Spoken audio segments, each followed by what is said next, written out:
Hey guys, tonight we retrading our smartphones for quill pens and stepping back about 800 years to medieval Paris, where you've just become an apprentice manuscript illuminator in a monastery workshop. Picture yourself bent over pristine vellum, grinding azure from precious stones, painting tiny golden halos by candlelight while church bells echo through narrow streets. Just try not to invent the printing press by accident. So, before you get comfortable, take a moment to like the video and subscribe, but only if you genuinely enjoy what I do here. I'd love to know where you're re-listening from. Drop your location and current time in the comments below. Now, dim the lights, maybe turn on a fan for that soft background hum, and let's ease into tonight's journey together.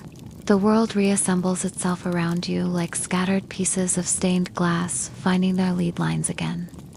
First comes the cold knot, the artificial chill of air conditioning.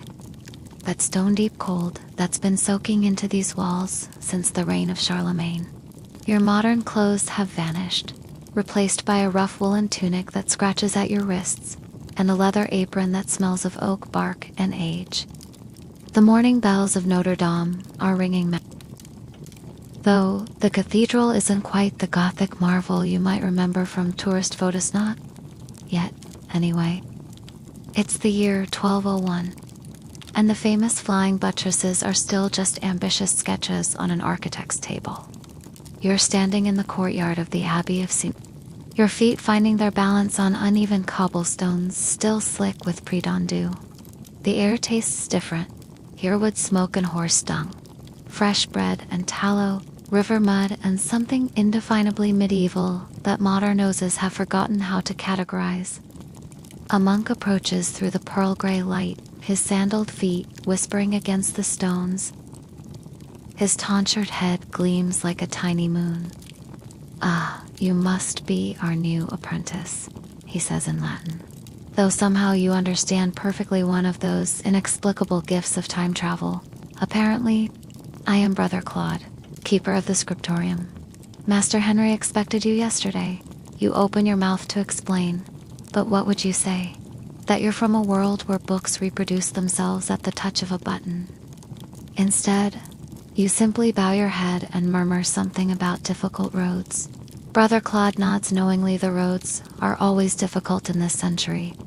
"Come," he says, gesturing toward a heavy wooden door reinforced with iron strips. The others are already at their work. Master Henri does not approve of laziness, especially from those who would touch holy texts. The door groans open on hinges that probably need oiling. Everything needs oiling in the 13th century, you're beginning to realize. Beyond lies a corridor so narrow your shoulders brush both walls. Windows here are mere slits, designed more for defense than illumination, and the darkness presses close like a living thing. Brother Claude carries no torch or candle. He knows these passages the way you once knew your smartphone's home screen. "You've come at an auspicious time," he continues, his voice echoing off the stone. "We've just received a commission for a new psalter from the bishop himself. 40 pages of finest vellum, with gold leaf for the capitals and lapis lazuli for the Virgin's robes." He glances back at you, and even in the dimness you can see his eyes twinkling.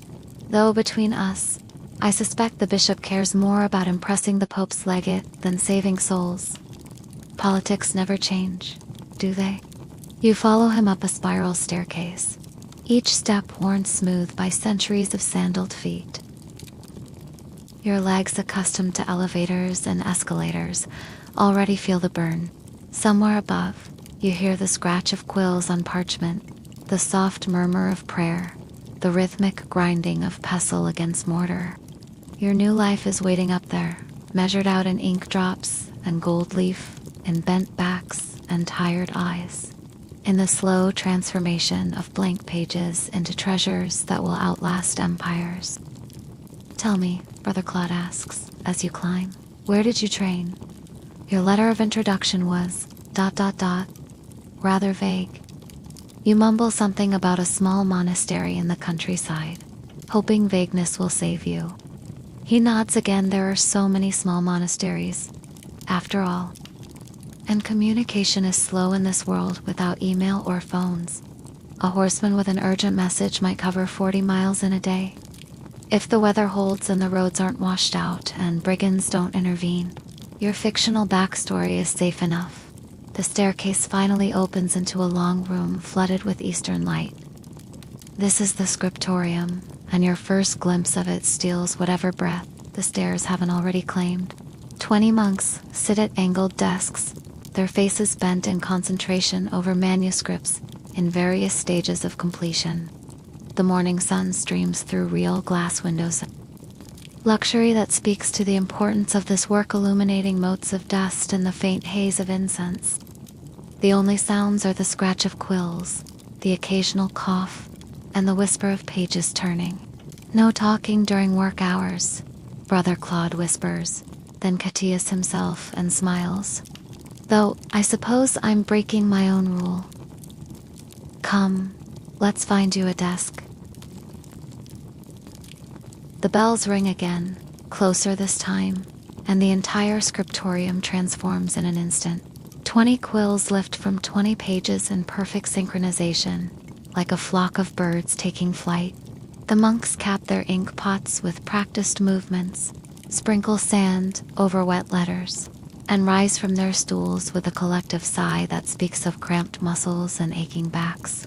You realize with a start that medieval time management runs on bells the way your old life ran on smartphone alerts. Prime, Brother Claude explains, seeing your confusion. We observe the canonical hours here, matins at midnight, lauds at dawn, prime now, then terce, sext, none, vesper. 8 times a day we set aside our earthly work to praise the eternal. He pauses, studying your face. You did observe the hours at your previous monastery, didn't you? You nod quickly, filing away this crucial information. 8 prayer sessions daily. No wonder medieval books took years to complete. The monks spent half their time in church.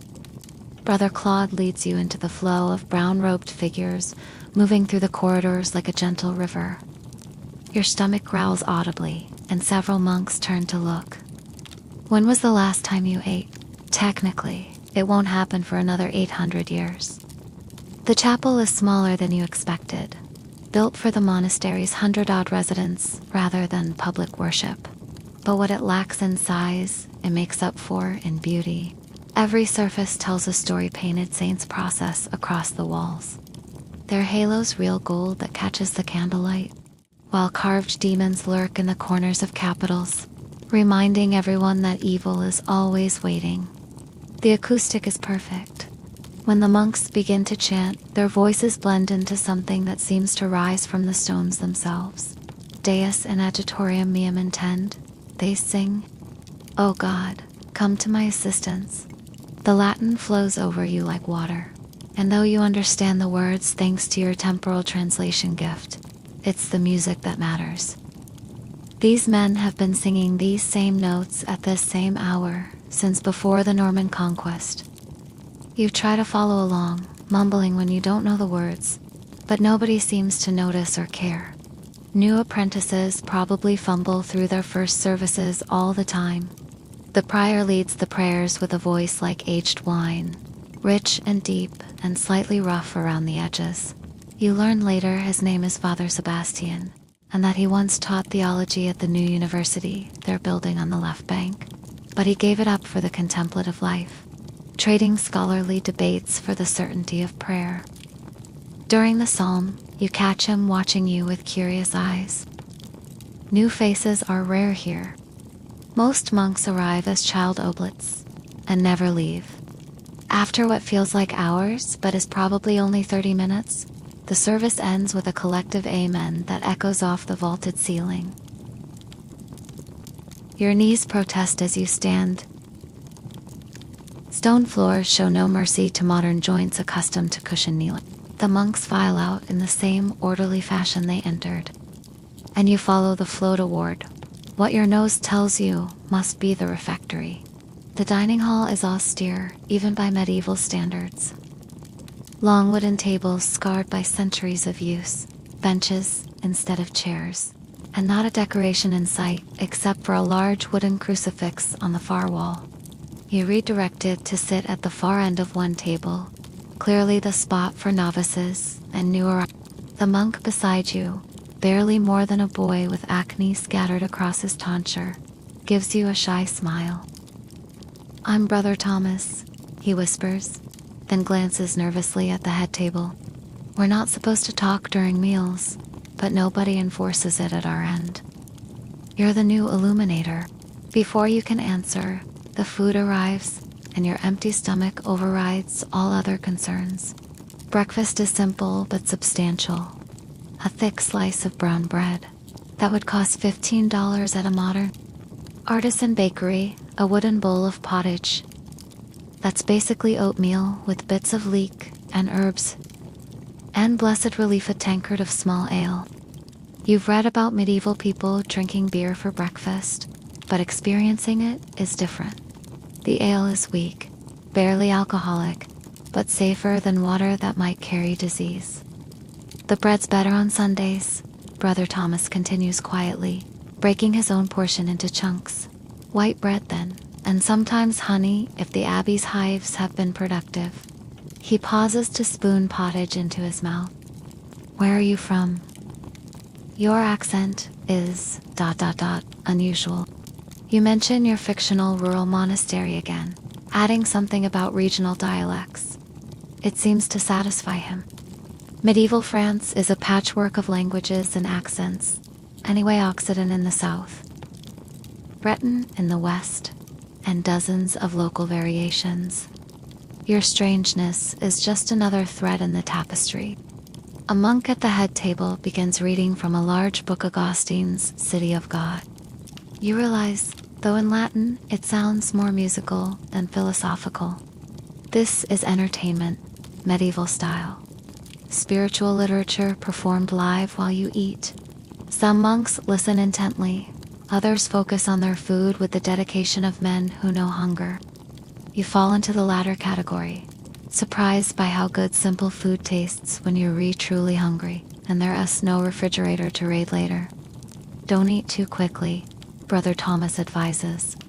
It's considered gluttonous. And save some bread. We don't eat again until after sex, and that's 6 hours away. 6 hours. Your stomach, accustomed to constant snacking, already mourns. But when you tear off a piece of bread to save, you notice something remarkable. It's still warm from the ovens. And when you breathe in its scent, you smell wheat that was probably growing in a field last month, milled by stones instead of steel rollers, risen with wild yeast that's been living in the monastery's bakery for generations. This is bread with a genealogy, bread with terroir, bread that connects you to the earth in ways wonder bread never could. The refectory empties with the same orderly precision that seems to govern everything here, and Brother Claude appears at your elbow like a benevolent ghost. "Come," he says. "Master Henri is eager to meet you. He's been managing alone since Brother Francis died last month, May. His soul rest in peace." He crosses himself, and you hastily copy the gesture, hoping you're doing it right. Catholics still exist in your time, but the muscle memory isn't there. You follow him back through corridors that are starting to feel slightly less maze-like, up a different staircase that's wider and less worn. Master Henri is particular, Brother Claude says carefully. He trained in Paris under the great Master himself, and he maintains certain standards. Do not be discouraged if he seems harsh at first. He simply cares deeply about the work. The scriptorium is busier now, filled with morning light that streams through windows. You now realize face east by design. Medieval architects understood their business. Natural light is precious when candles cost money and hurt your eyes. Master Henri stands near the largest window, holding a manuscript page up to the light, and your first thought is that he looks exactly like a medieval illuminator should. Then to the point of gauntness, with long fingers stained permanently by years of ink and paint, and eyes that squint from decades of close work. The new apprentice, he says, without looking away from his inspection. His French is different from Brother Claude's, more refined, with the accent of the Ile-de-France. The roads you begin, but he waves your words away like smoke. The roads are always bad. Plan accordingly. He finally turns to look at you, and his gaze is sharp as a surgeon's knife. Show me your hands. You extend them, confused. He takes them in his own, turning them over, examining your fingers, pressing your palms. His own hands are cool and dry, with calluses in places you didn't know calluses could form. Soft, he pronounces. No ink stains, no cuts from knives, no burns from handling hot tools. What exactly were you illuminating at this mysterious country? Clouds, your mouth goes dry. Of course your hands would give you away, theory hands that have held nothing heavier than a coffee cup for years. But Master Henri doesn't wait for an answer. Well, we'll fix that soon enough. 3 months of real work, and these will be proper scribe's hands. If you last 3 months, he releases you and turns to a nearby desk. Brother Claude, show him the basics. Start with knife work. If he can't cut a decent quill, he's no use to anyone. The desk assigned to you is small and wobbles slightly, positioned where it catches afternoon light but also drafts. Definitely the novice spot. Brother Claude opens a wooden box filled with tools that look more like torture implements than art supplies.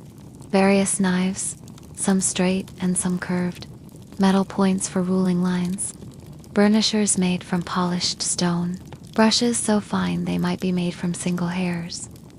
First, he says, pulling out a white feather, the quill. Everything begins here. Your letters are only as good as your pen, and your pen is only as good as your skill with the knife. He selects a small curved blade. Goose flight feathers are best. The curve fits the hand naturally. See how it bends? Always cut with the curve, never against it. He demonstrates, his movements economical and precise.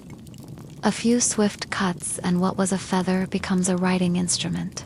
The angle of the nib determines the thickness of your strokes. Too steep and the ink won't flow. Too shallow and it floods the page. Here, you try. The feather feels alien in your hands, too light and organic after a lifetime of manufactured pens. Your first cut goes awry, splitting the shaft. Brother Claude winces but says nothing, just hands you another feather. Geese are plentiful, he says.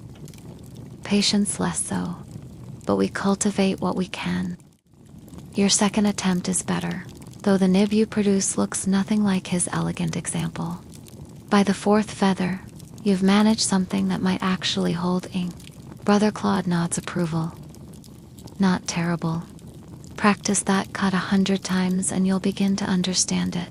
1,000 times and your hands will know it without your mind's involvement. Next comes parchment, and here you receive your first real shock about medieval book production. Brother Claude produces a sheet of vellum prepared calfskin and lets you handle it. It's nothing like paper. It has weight, texture, even a faint smell of lime from the preparation process. One side is smooth as silk, the other slightly rougher. When you hold it to the light, you can see the ghosts of what it once was. Tiny hair follicles, the suggestion of veins. This single sheet costs more than a laborer earns in a week, Brother Claude explains. In Constantinople, they still use papyrus sometimes, but it doesn't take our climate. Paper exists, the Moors make it in Iberia, but it's too rough for fine work. So we use skin, and we use it carefully. Every mistake is costly.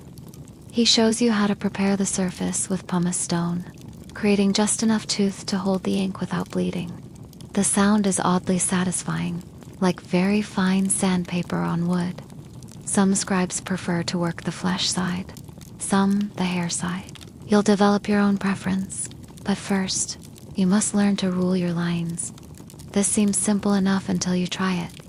Using a metal point to score faint guidelines should be easy. but keeping them perfectly parallel and evenly spaced without modern rulers is an exercise in frustration. Your first attempts look like a drunk spider's web.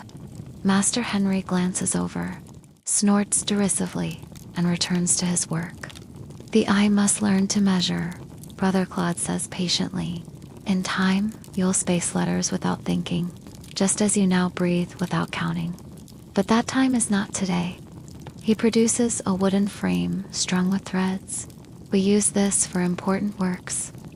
The threads leave tiny marks you follow. For practice work, you measure by eye and accept imperfection. Around you, the scriptorium hums with quiet activity. One monk grinds vermilion in a mortar, the rhythmic scraping almost hypnotic. Another applies gold leaf to an illuminated capital, his breathing so controlled the precious metal doesn't stir. A third copies text in a hand so regular it looks printed, though printing won't exist for another 2 centuries. This is a factory, you realize, but one where every product is unique, every page a small miracle of patience and skill. The morning advances in a rhythm of scratching quills and grinding stone, punctuated by the occasional sigh or muttered prayer. When someone makes a mistake, you've graduated from cutting quills to actually using them, though using might be too generous a term for what you're doing. Brother Claude has given you a practice sheet of palimpsest, where previous text has been scraped away, leaving ghostly impressions of former letters beneath the surface. Medieval recycling, you realize. Nothing is wasted here. Hold the quill at 45 degrees, Brother Claude instructs, guiding your hand. Let the ink flow from the reservoir naturally. Don't force it. Easy for him to say. Your letters look like they're having seizures, jerking across the page in spasms of too much ink, then too little, then too much again. The letter A alone has defeated you 17 times. A shadow falls across your work. Master Henri has materialized beside you, silent as always. He watches your struggling attempts for a moment, then speaks. You hold the pen like a farmer holds a pitchfork. All force. He takes the quill from your cramping fingers, dips it once, and produces a perfect A with a movement so fluid it seems like the letter simply appears. The hand must be firm, but relaxed, like holding a small bird tight enough that it cannot escape, gentle enough that you don't crush it. He hands the quill back, again, 100 times. If I see one letter worth keeping, you may progress to B. The comparison to a bird actually helps. You adjust your grip, trying to find that balance between control and ease. Your 31st attempt produces something that might charitably be called letter-like. By the 60th, you're producing consistent mediocrity instead of varied disasters. Progress. Better, Brother Claude says. Now we'll prepare ink. A scribe who cannot make ink is like a knight who cannot tend his sword dependent on others for his most basic needs. The ink-making station occupies a corner of the ventilated by a window that's cracked open despite the morning chill. Various ceramic pots contain ingredients that Brother Claude identifies. Oak goals from Aleppo the best. Though expensive, iron sulfate from the mines of gum, Arabic from Egypt, wine from our own cellars, though Brother Cellarer complains we use too much. He shows you how to crush the oak galls, strange little spheres created when wasps lay eggs in oak twigs. The tree makes these to protect itself from the invader. We make ink from its defense. There's a sermon in that somewhere. The galls release tannic acid when crushed, creating the base for the ink. Mixed with iron sulfate, a chemical reaction occurs that you dimly remember from high school chemistry, creating a deep black compound. Some add pomegranate rinds for extra color, Brother Claude continues, warming the mixture over a small brazier. Others swear by copper sulfate for permanence. Master Henri adds a secret ingredient he learned in Paris. He won't say what, but I suspect it's lampblack from burning resin. The smell is pungent, metallic, and organic at once. nothing like the neutral scent of modern ink. While the ink simmers, he teaches you about colors. The scriptorium has a locked cabinet containing small pots and wrapped packets worth more than most people's houses. Vermilion from cinnabar, beautiful, but poisonous. Never lick a brush with vermilion on it. You make a mental note, though brush licking wasn't high on your to-do list. Malachite 4 greens, ground so fine it feels like air between your fingers. Yellow from saffron or lead tinta, lead is more permanent but, again, poisonous. We are surrounded by beauty that can kill us. Another sermon there, perhaps. The true treasure is ultramarine, made from lapis lazuli. Brother Claude unwraps a tiny packet to show you a few grains of blue so intense it seems to glow. More valuable than gold, he whispers. From mines in Afghanistan, carried by merchants through Persia, Syria, Constantinople, Venice, and finally here. When we use this, we use it sparingly. The virgin's robes, the sky in paradise, nothing less deserves such color. A bell rings, stirs the 3rd hour of prayer. The workday pauses again, and you follow the now familiar path to the chapel. Your back aches from hunching over the desk. Your hand cramps from its death grip on the quill, and you're developing a spectacular headache from squinting at tiny letters. 3 hours of work and you've produced nothing but practice strokes and prepared one batch of probably inferior ink. You're beginning to understand why a single book could take years to complete. The prayer service offers unexpected relief. Standing and sitting in rhythm, letting your eyes focus on the distant walls instead of marks millimeters high. Breathing deeply of incense instead of ink fumes, it's almost therapeutic. You wonder if the monks originally structured their day this way intentionally, building in breaks to prevent the physical degradation that comes from such intensive close work. Medieval ergonomics, divinely inspired. After prayers, back to the scriptorium. Master Henri assigns you a real task. Preparing a bifolium, a sheet folded to create 4 pages. You'll make many mistakes, he says. Better to waste 1 sheet than 4. The parchment he gives you is clearly a reject, thicker in some spots than others, with a prominent vein running through one corner. But to you, it's precious. Your first real chance to create something that might last. Using the wooden frame Brother Claude showed you, you rule faint lines across the pages. The trick is keeping consistent pressure too light, and you can't see the guidelines. Too heavy, and they'll show in the finished work. Your fingers are already learning the weight of the stylus, the resistance of the parchment. Muscle memory building, neural pathways forming. In your old life, you typed without looking at keys. Here, you're learning an older alphabet, one written in pressure and angle rather than ASCII codes. Good, Brother Claude says, examining your ruled page. Now, the real test. Copy this. He places a small prayer book before you, open to a page of neat Carolingian, minuscule. The letters march across their lines like well-trained soldiers, each one identical to its brothers. Your job is to reproduce them exactly, maintaining consistent height, spacing, and angle. You dip your quill, tap away the excess ink, position your hand, and begin. The first letter wavers. The second pools ink at its base. The third actually resembles what it's supposed to be. Slowly, painfully, you work your way across the line. By the time you reach the margin, your neck muscles have locked into a position that would make a chiropractor weep. The bell for sext releases you from your cramped position. Just as your spine threatens to fuse permanently at a 40-degree angle, you've managed 3 lines of text, each one slightly less disastrous than the last. Though Master Henri's occasional snorts suggest you're not ready to illuminate the bishop's psalter quite yet, your stomach reminds you forcefully that Brother Thomas was right about saving bread. The small piece in your pouch is all that stands between you and afternoon hunger. Market day, Brother Claude announces, producing a leather purse that clinks promisingly. We need supplies. Vermilion is running low, and the blue is nearly gone. ULL.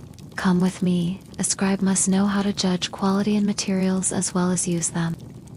He glances at Master Henri, who waves dismissively without looking up from his work. Apparently, your letter-forming skills can survive a few hours without practice. The monastery's main gate opens onto a different world. Inside the walls, time moves to the rhythm of bells and prayers. Outside, Paris surges with commercial chaos. The street is barely wide enough for 2 carts to pass, and it's packed with people, animals, and obstacles, both stationary and mobile. A pig roots through garbage while 2 dogs fight over something A water carrier shouts her wares, buckets balanced on a wooden yoke across her shoulders. The smell hits you like a physical force: human waste, animal dung, rotting vegetables, wood smoke, and underneath it all, the distinctive scent of unwashed humanity in close quarters. Watch your feet, Brother Claude advises, lifting his robes to step over a puddle that's definitely not rainwater. And your purse. The cut purses grow bold on market days. He navigates the crowds with surprising agility for a man who spends his days sitting still. You follow close, trying not to gawk like the temporal tourist you are. The Al-Dala is the heart of Paris, connected to both banks by bridges that groan under the weight of shops built directly on them. The Grand Pont carries you over the Seine, and halfway across you pause, struck by the view. This is not the Paris of postcards. The Cathedral of Notre Dame is still under construction, its half-finished towers reaching toward heaven like prayers in stone. The river runs brown with refuse, but boats crowd its surface fishing vessels. Cargo barges, floating mills grinding grain with the current's power.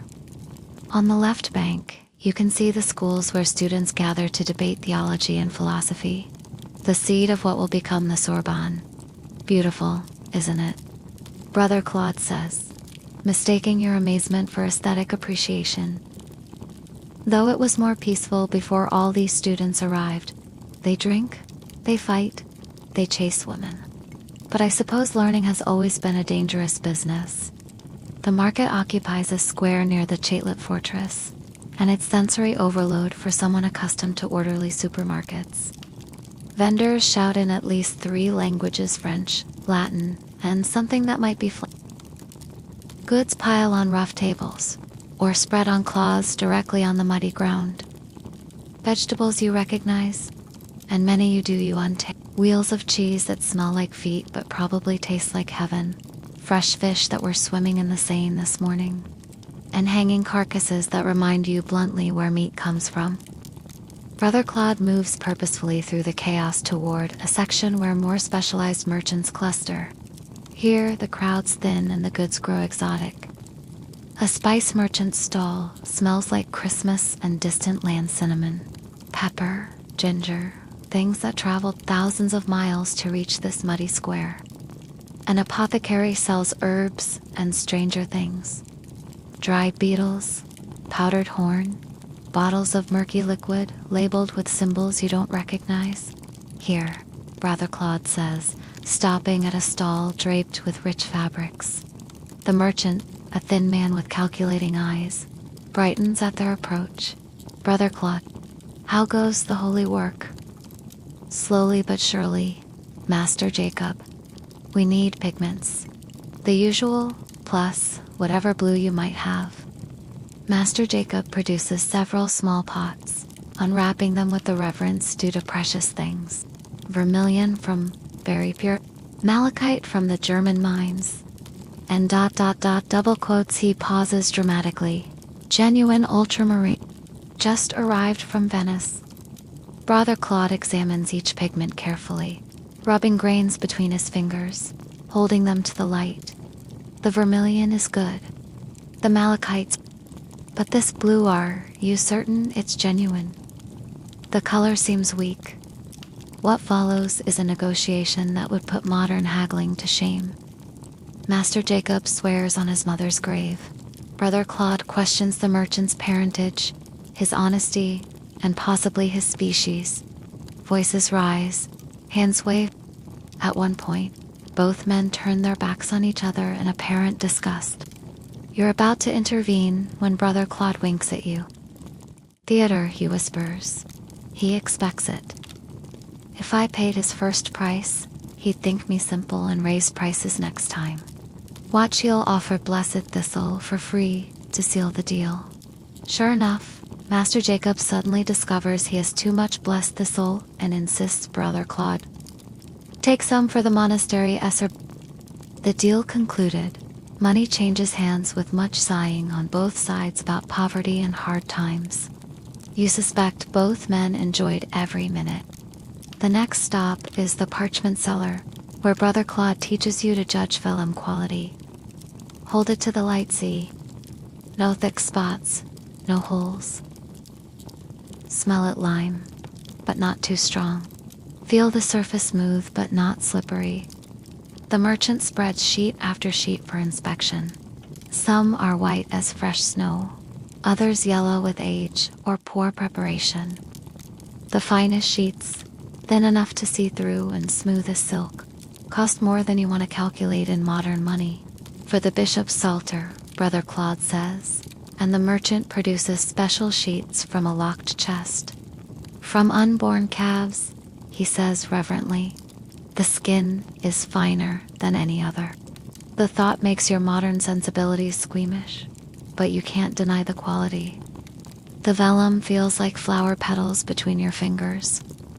With purchases secured in Brother Claude's leather satchel, you begin the journey back. But first, he stops at a bakery and buys 2 small loaves, still warm from the oven. A small sin, he says, breaking one and handing you half. But marketing is hungry work, and the body must be fed to free the spirit for higher things. The bread tastes like wheat and wood smoke, and a faint hint of the ale they used for leavening. You eat it walking, dodging puddles and cartwheels, feeling more connected to this strange century than at any moment since your arrival. Back in the scriptorium, the afternoon light slants through the windows at a perfect angle for detail work. Master Henri examines the purchased pigments with the critical eye of a jeweler appraising diamonds. Adequate, he pronounces, which Brother Claude later tells you is high praise. The blue is indeed genuine, if not the finest grade. We'll extend it with egg white and prayer. Your desk has been transformed in your absence. Someone probably, Brother Thomas. Based on the apologetic smile he sends your wahas, arrange several mortars and pestles of varying sizes, along with sheets of glass, molars, and ceramic dishes, a leather apron waits draped over your stool. Every illuminator must grind his own colors, Master Henri announces. The hand must know the weight and texture of each pigment intimately. Begin with malachitides, the most forgiving. Brother Claude demonstrates, pouring a small amount of the green crystals into a mortar. The secret is patience, he says, beginning a slow, circular grinding motion. Too fast, and you'll have uneven particles. Too much pressure, and you'll contaminate the color with stone dust from the mortar. The sound is oddly soothing, a rhythmic scraping that blends with the general susurrus of the workshop. You take up your own pestle, feeling its weight carved from marble, worn smooth by countless hands before yours. The malachite crystals gleam like frozen emeralds. At first you try to hurry, crushing rather than grinding, but the results are clearly inferior to Brother Claude's fine powder. Think of it as a meditation, he suggests. Each circle of the pestle is a prayer, each grain of pigment a small act of devotion. It helps to think of it that way. Your movements, slow, become more regular. The crystals break down gradually, revealing deeper greens as they fragment. Around and around, a motion as old as art itself. You remember reading once that prehistoric cave painters ground their ochres this same way. 30,000 years of human creativity, and the basic techniques remain unchanged. Good, Master Henri says, passing by. Now wash it. This seems counterproductive until Brother Claude explains. Impurities rise to the top with water. We pour off the debris, let the pure color settle. You add water to your ground. Malachite, stir, wait. Sure enough, a film of lighter particles floats on the surface. Pour, settle, repeat. Each washing leaves pure color behind. While that settles, we prepare the medium. Brother Claude produces eggs, separating them with casual expertise. For tempera, only the yolk. The white we save for clarifying blue or making glare for gold leaf. He shows you how to pick up the yolk sac between your fingers, how to pierce it over a clean dish, and let the golden contents flow out while the membrane stays behind. Mix 1 part yolk to 1 part pigment. Too much yolk and the paint cracks. Too little and it won't bind. The smell of egg mixed with mineral creates something earthy and alive. You stir with a clean stick, watching green and gold swirl together into something that might grace a manuscript margin. Your first batch is too thick, gluey. The second too thin, watery. By the third attempt, you're approaching the consistency Brother Claude achieves effortlessly smooth. Opaque, flowing like cream from the brush. Each color has its own nature. Master Henri lectures, having apparently decided you're worth teaching. Vermilion is proud it wants to dominate, so use sparingly. White lead is poisonous but docile, good for mixing. Orpiment yellow shines like gold but reeks of arsenic. Never mix orpiment with lead or copper. Colors they war with each other and turn black. Medieval chemistry, learned through centuries of trial and potentially fatal error. Brother Thomas works beside you, grinding vermilion with a focused intensity that makes you reassess your initial impression of him as merely young and nervous. I'm working on St. Michael's wings, he confides during a brief break. Master Henri finally trusts me with important pages. Only took 3 years. 3 years before touching a significant manuscript. Your cramped letters from this morning seem even more pathetic by comparison. The afternoon deepens, measured by the steady scrape of pestles and the occasional ping of chapel bells marking the minor hours. Your world narrows to the mortar before you, the growing pile of prepared pigments. The ache in your wrist, that's different from any repetitive strain injury modern life produces. This is honest pain, earned through creation rather than mindless scrolling. Now the blue, Master Henri says, and the room's attention shifts. He unlocks a special cabinet and removes the precious old. Watch carefully. You may not have another chance to work with genuine lapis for years. He takes up a special mortar, smaller and finer than the others, kept specifically for precious pigments. The stones from Afghanistan contain veins of gold and white. These must be removed. What follows is a chemistry lesson. The lapis is ground, then mixed with a paste of wax, oil, and resin. Knead it like bread, washed repeatedly. Each washing draws out impurities, leaving pure blue behind. The first washes produce the finest color, reserved for the Virgin's robes or Christ's heaven.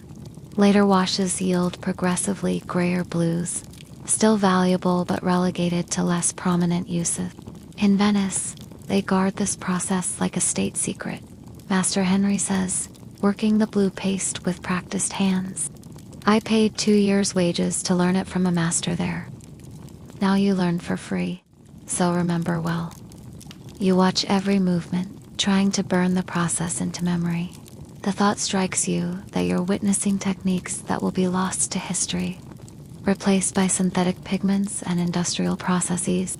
This knowledge lives only in human hands and memories, passed from master to student in an unbroken chain stretching back to ancient Egypt. By the time Vespers bells ring, you've prepared 5 colors and ruined 3 others. Your hands are stained green and red, your apron splattered like a Jackson Pollock painting. But small pots of jewel-bright tempera sit before you. ready to bring parchment to life. You've taken your first real step from copyist to creator. Tomorrow, Master Henri says, surveying your work, we see if you can put color to parchment without destroying everything. Try not to dream, and green the stains on your hands will remind you enough of today's work. The evening light filters through stained glass as you file into the chapel for your pigment-stained hands folded beneath scapular sleeves. The service feels longer tonight. Perhaps because anticipation gnaws at you. Tomorrow, you'll attempt actual illumination, moving from preparation to creation. During the Magnificat, you catch Master Henri studying his own hands in the candlelight, turning them as if seeing decades of accumulated color for the first time. Even in prayer, the work continues in his mind. Supper is beans and cabbage tonight, with small beer and the ever-present brown bread. The reading is from Jerome's letters, something about the dangers of excessive decoration in holy books. Better plain text that saves souls than golden letters that dazzle eyes. The reader intones. Several scribes exchange meaningful glances. Master Henri stares straight ahead, chewing with deliberate calm. Jerome never had to compete with Byzantine manuscripts. Brother Thomas whispers, "Have you seen one? Purple vellum, silver ink, every page worth a king's ransom. How do we match that with humble materials?" It's clearly an old debate. Form versus function, beauty versus utility. You suspect it has been raging since the first monk decided to add a flourish to a capital letter. After the meal, there's a brief period of recreation before some monks tend the garden, others walk the cloister in contemplative circles. Master Henri beckons you to follow him back to the scriptorium. Your first illumination tomorrow, he says. Best you understand what you're attempting. The workshop is different in evening light, more mysterious. Long shadows turn familiar desks into strange. Master Henri lights several oil lamps, their yellow glow warming the stone walls. From a locked chest, he produces a manuscript that makes you forget to breathe. The Quito Moralia, he says, opening it carefully. I worked on this as a young man in Burgundy. See here the tree of Jesse. The page blooms with color and gold, a genealogical tree growing from the sleeping patriarch's body, each branch bearing a prophet or king, culminating in Christ himself. The detail is impossible: tiny faces with individual expressions, robes that seem to flow with real fabric weight, architectural frames that create the illusion of depth on flat parchment. But look closer, Master Henri says, producing a magnifying crystal. Through it, you see the painter's tricks. How a single brushstroke suggests an entire beard. How dots of white lead create the illusion of pearls. Economy of means. Every mark must serve multiple purposes. This highlight defines the nose's bridge, but also catches heavenly light. This shadow grounds the figure, but also suggests spiritual weight. He turns pages slowly, each one a masterclass in medieval aesthetics. See how the gold changes in different light. That's why we burnish it after laying, not just for shine, but to create movement. A flat page that dances as you read. And here he points to a decorated initial. The letter contains its own meaning.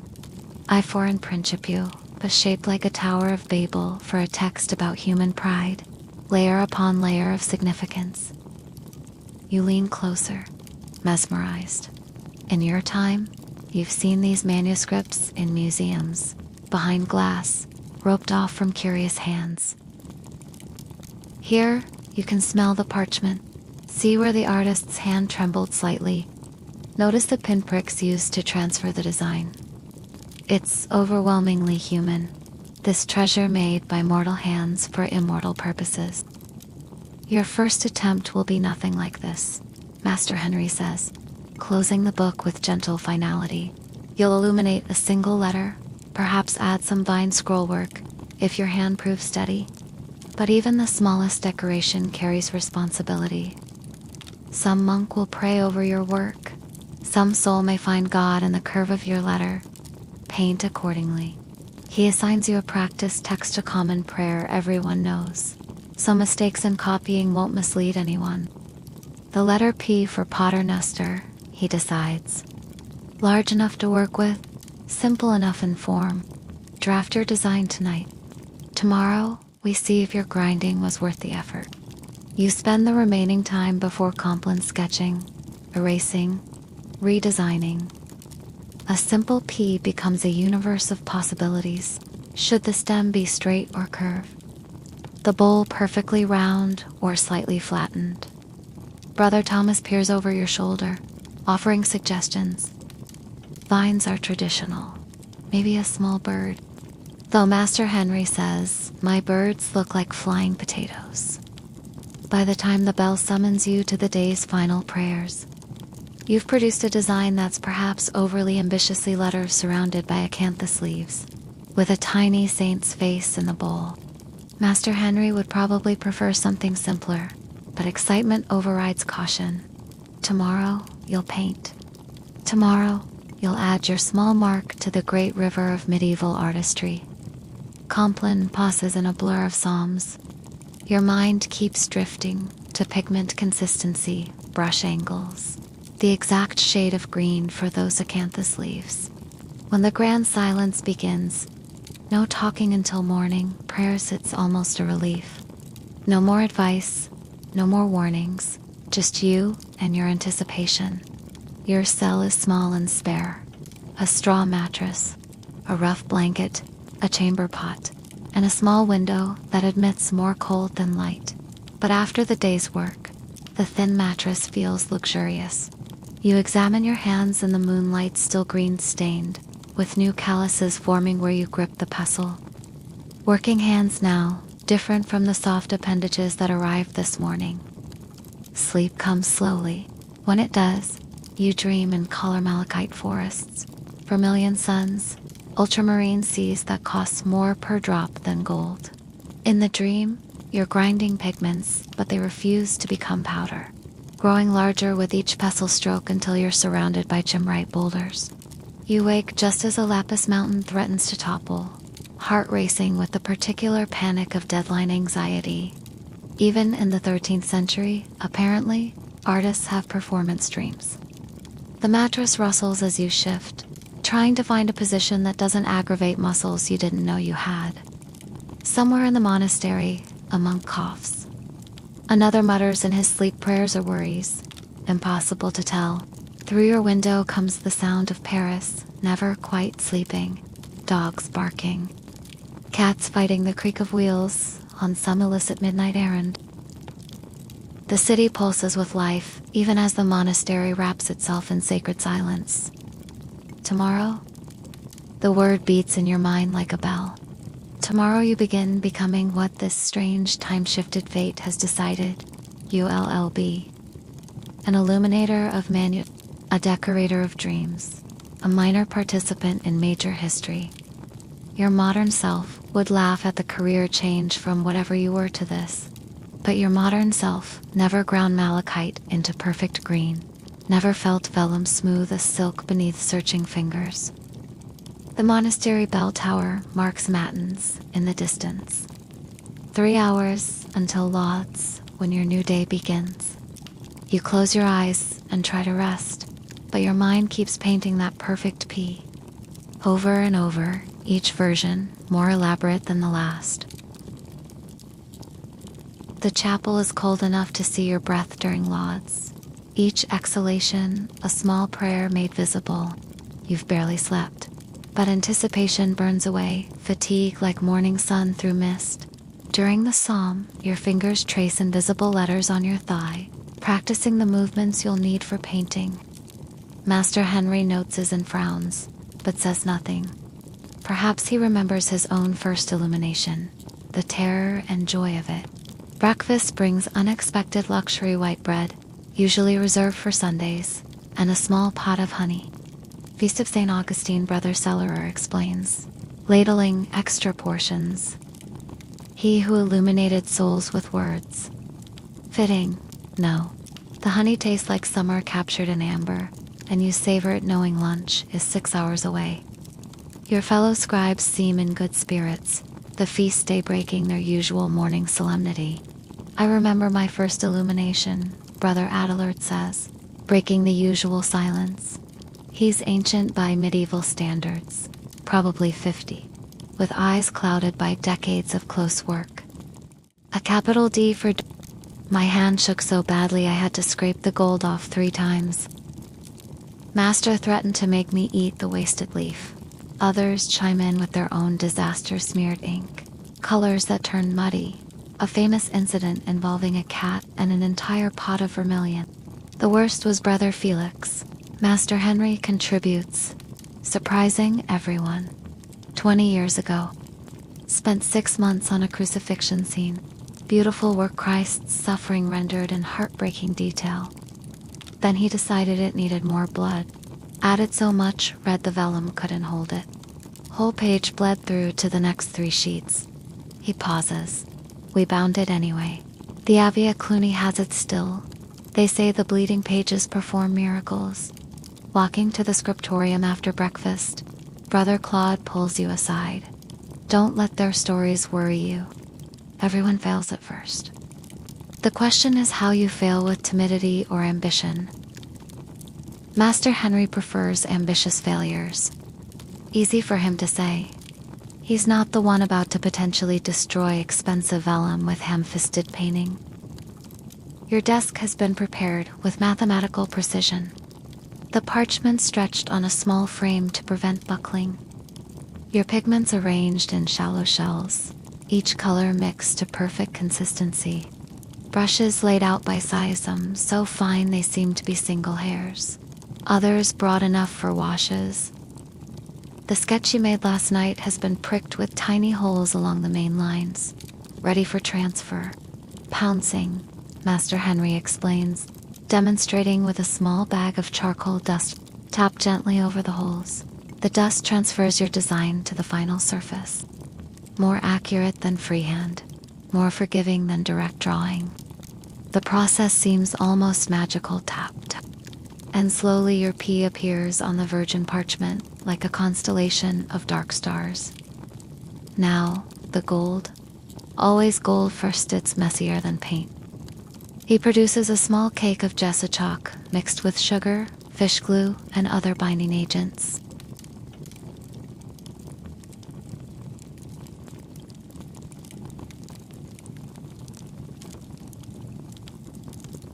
Mix with water until it flows. Too thick and it cracks. You mix carefully, testing the consistency on a scrap. The sweet smell of the sugar mingles with the earthiness of chalk. Paint the gesso where you want gold. Build it up in layers, thin first, then thicker. The surface must be perfectly smooth. Your hand trembles as you load the brush.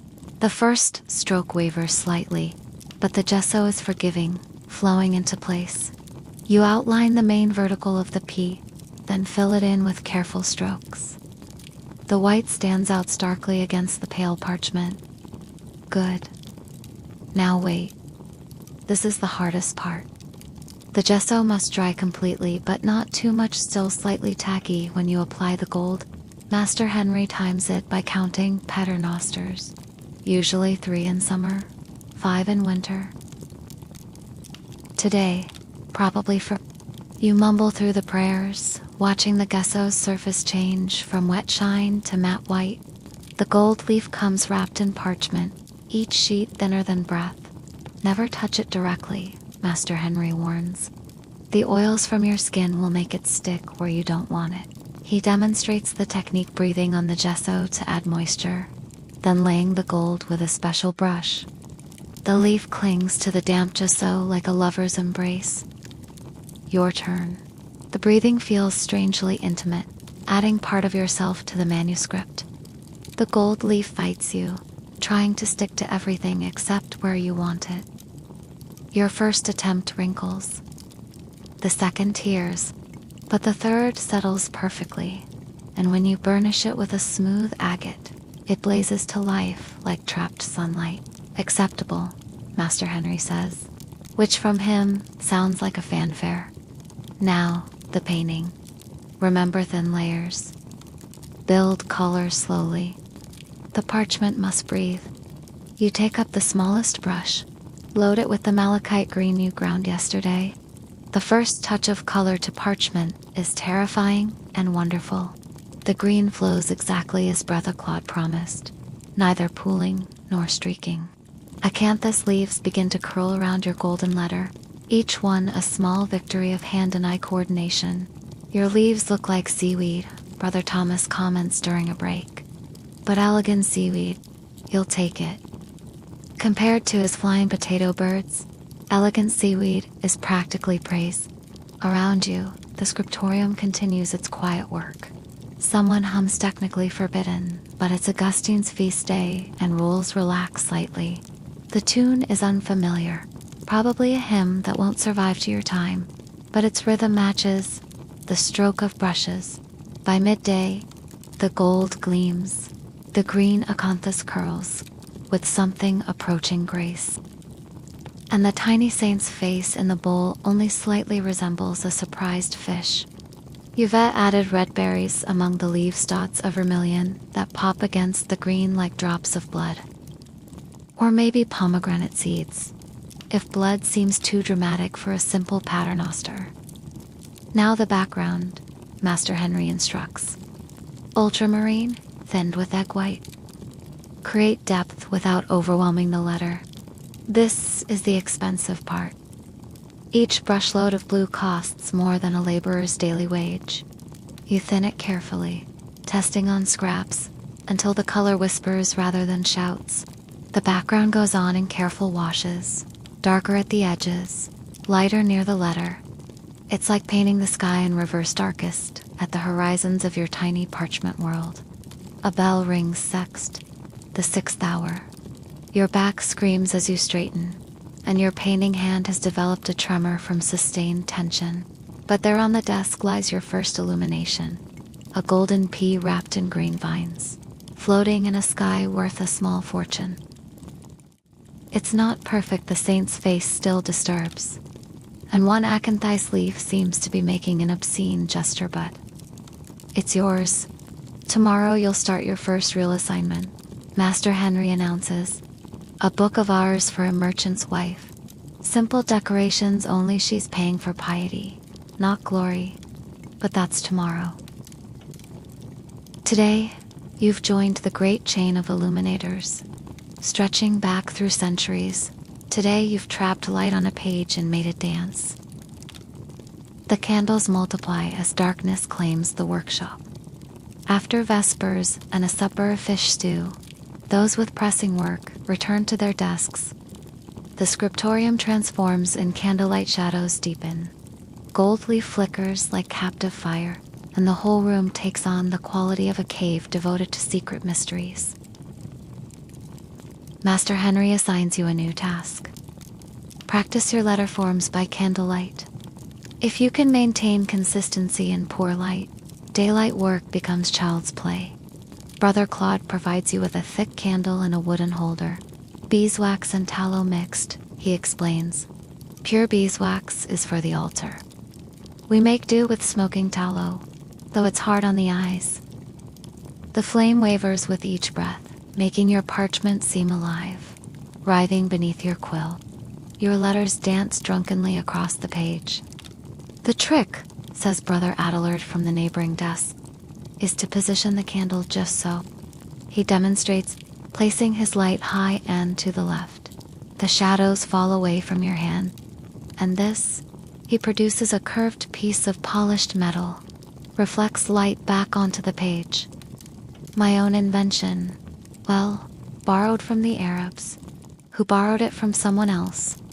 All knowledge is borrowed, really. The reflected light helps, but your eyes still strain to distinguish fine lines. Around you, monks work with focused intensity. One traces gold leaf patterns so intricate they seem impossible by candlelight. Another copies text in a hand so small you'd need a magnifying glass to read it, except magnifying glasses. Woe and be invented for another century. They manage through skill, proximity, and probably deteriorating eyesight. 20 years of this, Brother Adelard says conversationally, and you'll be blind as a mole. But what else would we do with our eyes? Look at the world's ugliness. Better to spend them on beauty, even if the cost is darkness. He squints at his work, adds another impossibly tiny flourish. Besides, when sight fails, you can teach. The hands remember what the eyes forget. Brother Thomas arrives late, flustered. The merchant's wife, she's here. Wants to see progress on her book of hours. Master Henri sent me to fetch you. Your stomach drops. You've been practicing for one day, but apparently, when patrons pay, they expect to see scribes, like exotic animals in a menagerie. The parlor where guests are received is warmer than the scriptorium, with actual cushions on the chairs and tapestries hiding the cold stone walls. The merchant's wife, Madame Isabelle, perches on the edge of her seat like a plump pigeon, all rustling silk and nervous energy. Her husband stands behind her, clearly calculating the cost of every pigment by the minute. I want blues, she announces before Master Henri can speak. Lots of blue. The Virgin loves blue. And gold, of course. But not too much goldware, not vain people. Her husband coughs. Well, not excessively vain. And flowers, roses particularly. I have a devotion to Saint Rose, you see. Master Henri maintains perfect calm, despite her having just requested the two most expensive pigments in abundance. The young man here will be assisting with your manuscript, he says, gesturing to you. He shows promise with foliate designs. Madame Isabelle examines you like livestock at market. He's very young, and his hands so stained. Does that come off? You assure her it does, eventually. Though privately, you're beginning to suspect the malachite has bonded permanently with your skin. She sniffed. Well, I suppose we all must start somewhere. I embroidered my first altar cloth at 12, and the priests still use it, 20 years later. What follows is an exhausting negotiation. She wants 60 pages. Master Henri suggests 40. She insists on miniatures for every feast day. He counters with major feasts only. She demands portraits of herself and her husband in donor positions. He agrees, for an extra fee that makes her husband blanch. Through it all, you stand silently, trying to look like someone who definitely knows how to paint roses and definitely won't accidentally turn her portrait into a fish-faced saint. And I want my motto included, she adds. Virtue conquers all. In Latin, of course. virtus. ... something. Master Henri supplies the correct translation while you mentally note that her virtue apparently doesn't conquer vanity, but her gold conquers criticism, so you keep your thoughts to yourself. After they leave, Master Henri slumps slightly. New money, he sighs. The worst kind of patron. Old nobility at least know what they're asking for. These merchants want everything but understand nothing. He fixes you with a stern gaze. You'll start with simple borders. Ivy leaves, geometric patterns. Nothing that can go too wrong.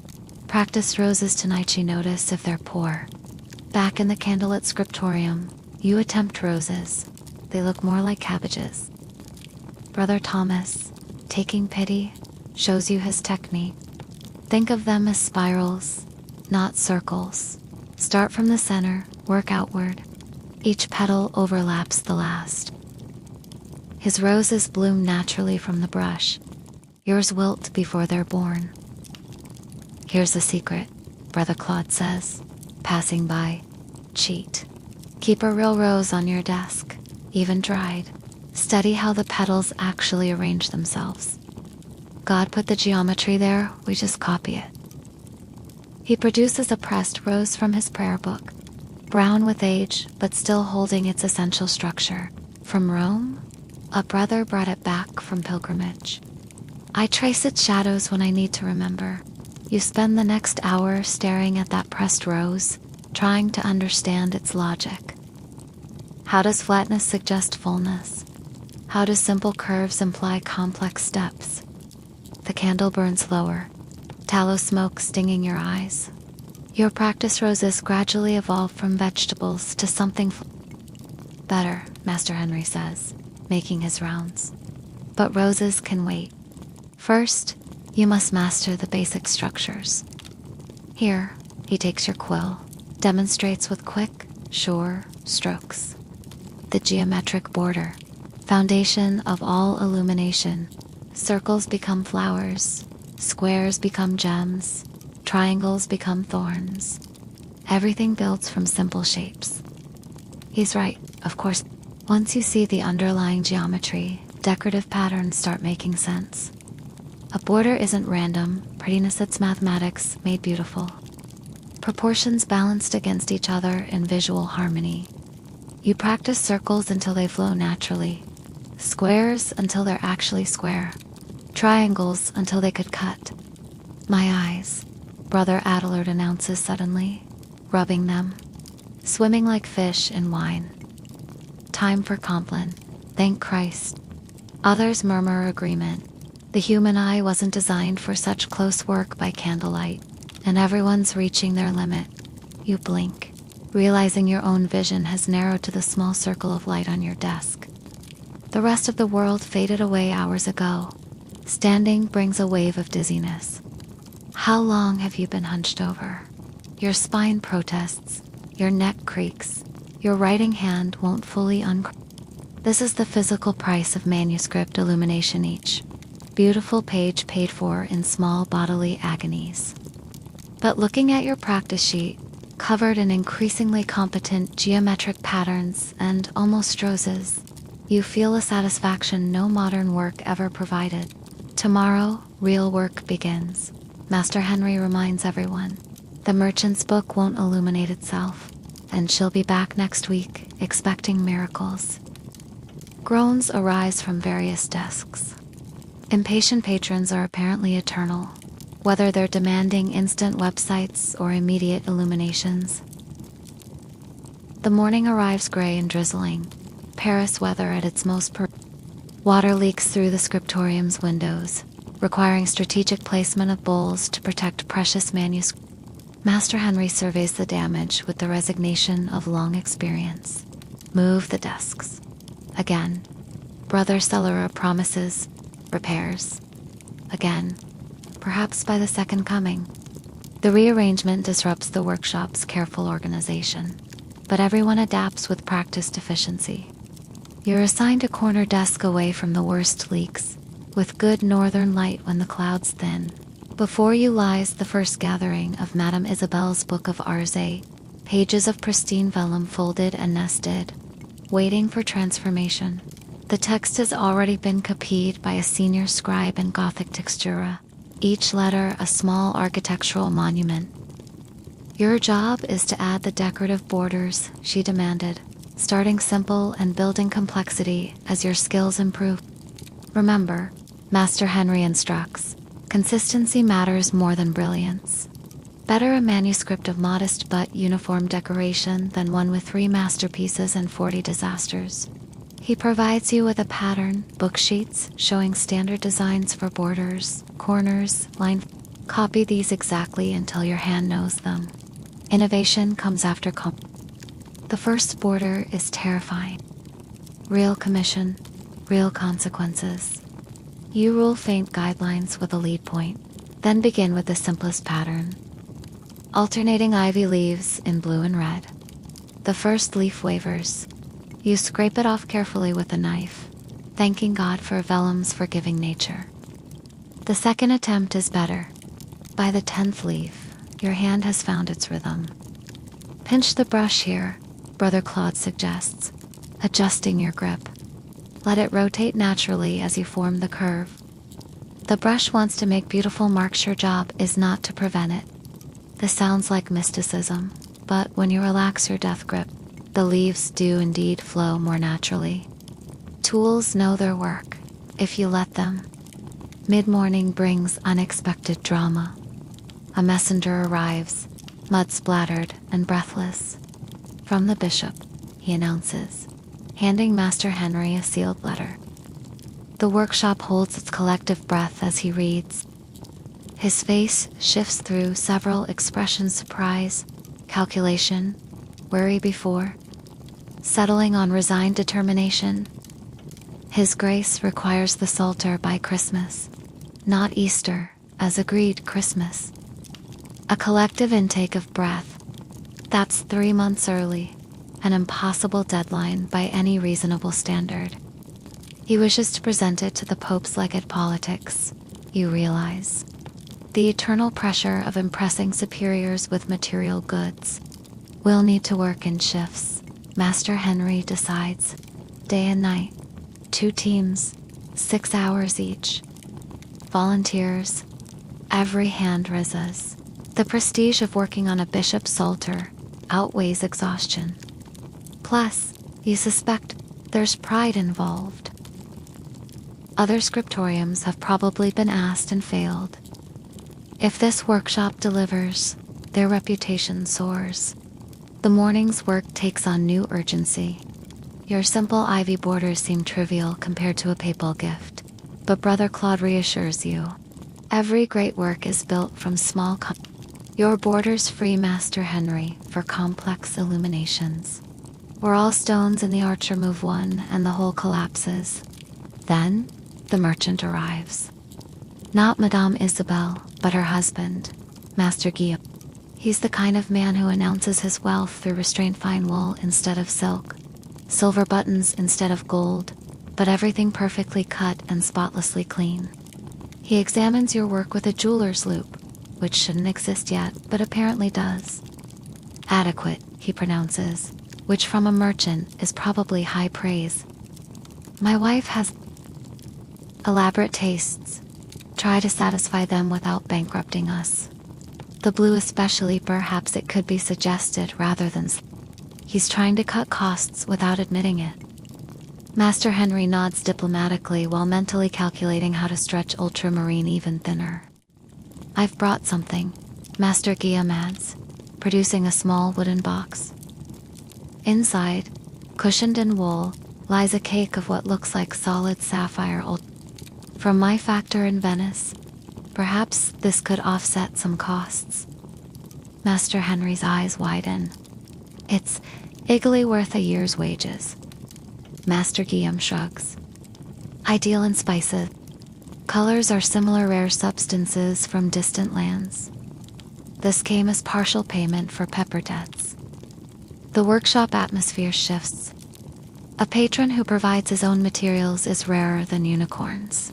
Master Henri actually smiles. This will make a very fine book of ours indeed. Your wife will have blues to rival the Queen of Heaven's own robes. After the merchant leaves, everyone clusters around the ultramarine like pilgrims around a relic. Feel the weight, Master Henri says, passing it carefully. Heavier than gold, more precious than pearls. From stones mined in darkness half a world away, carried by caravans through lands we'll never see. When it reaches you, the blue seems to pulse with inner light. You think of Afghan mountains, Silk Road caravans, Venetian merchants all, to put color on Madame Isabel's prayers. Now, Master Henri says, returning the treasure to its box, we work worthy of such materials. He divides the workshop into teams for the bishop's psalter. You're assigned to background simple work, but crucial for making the complex illuminations shine. Brother Thomas will do gold leaf, his steady hands perfect for the delicate work. Others receive assignments based on their strengths, letters, figures, marginalia. The first shift begins immediately.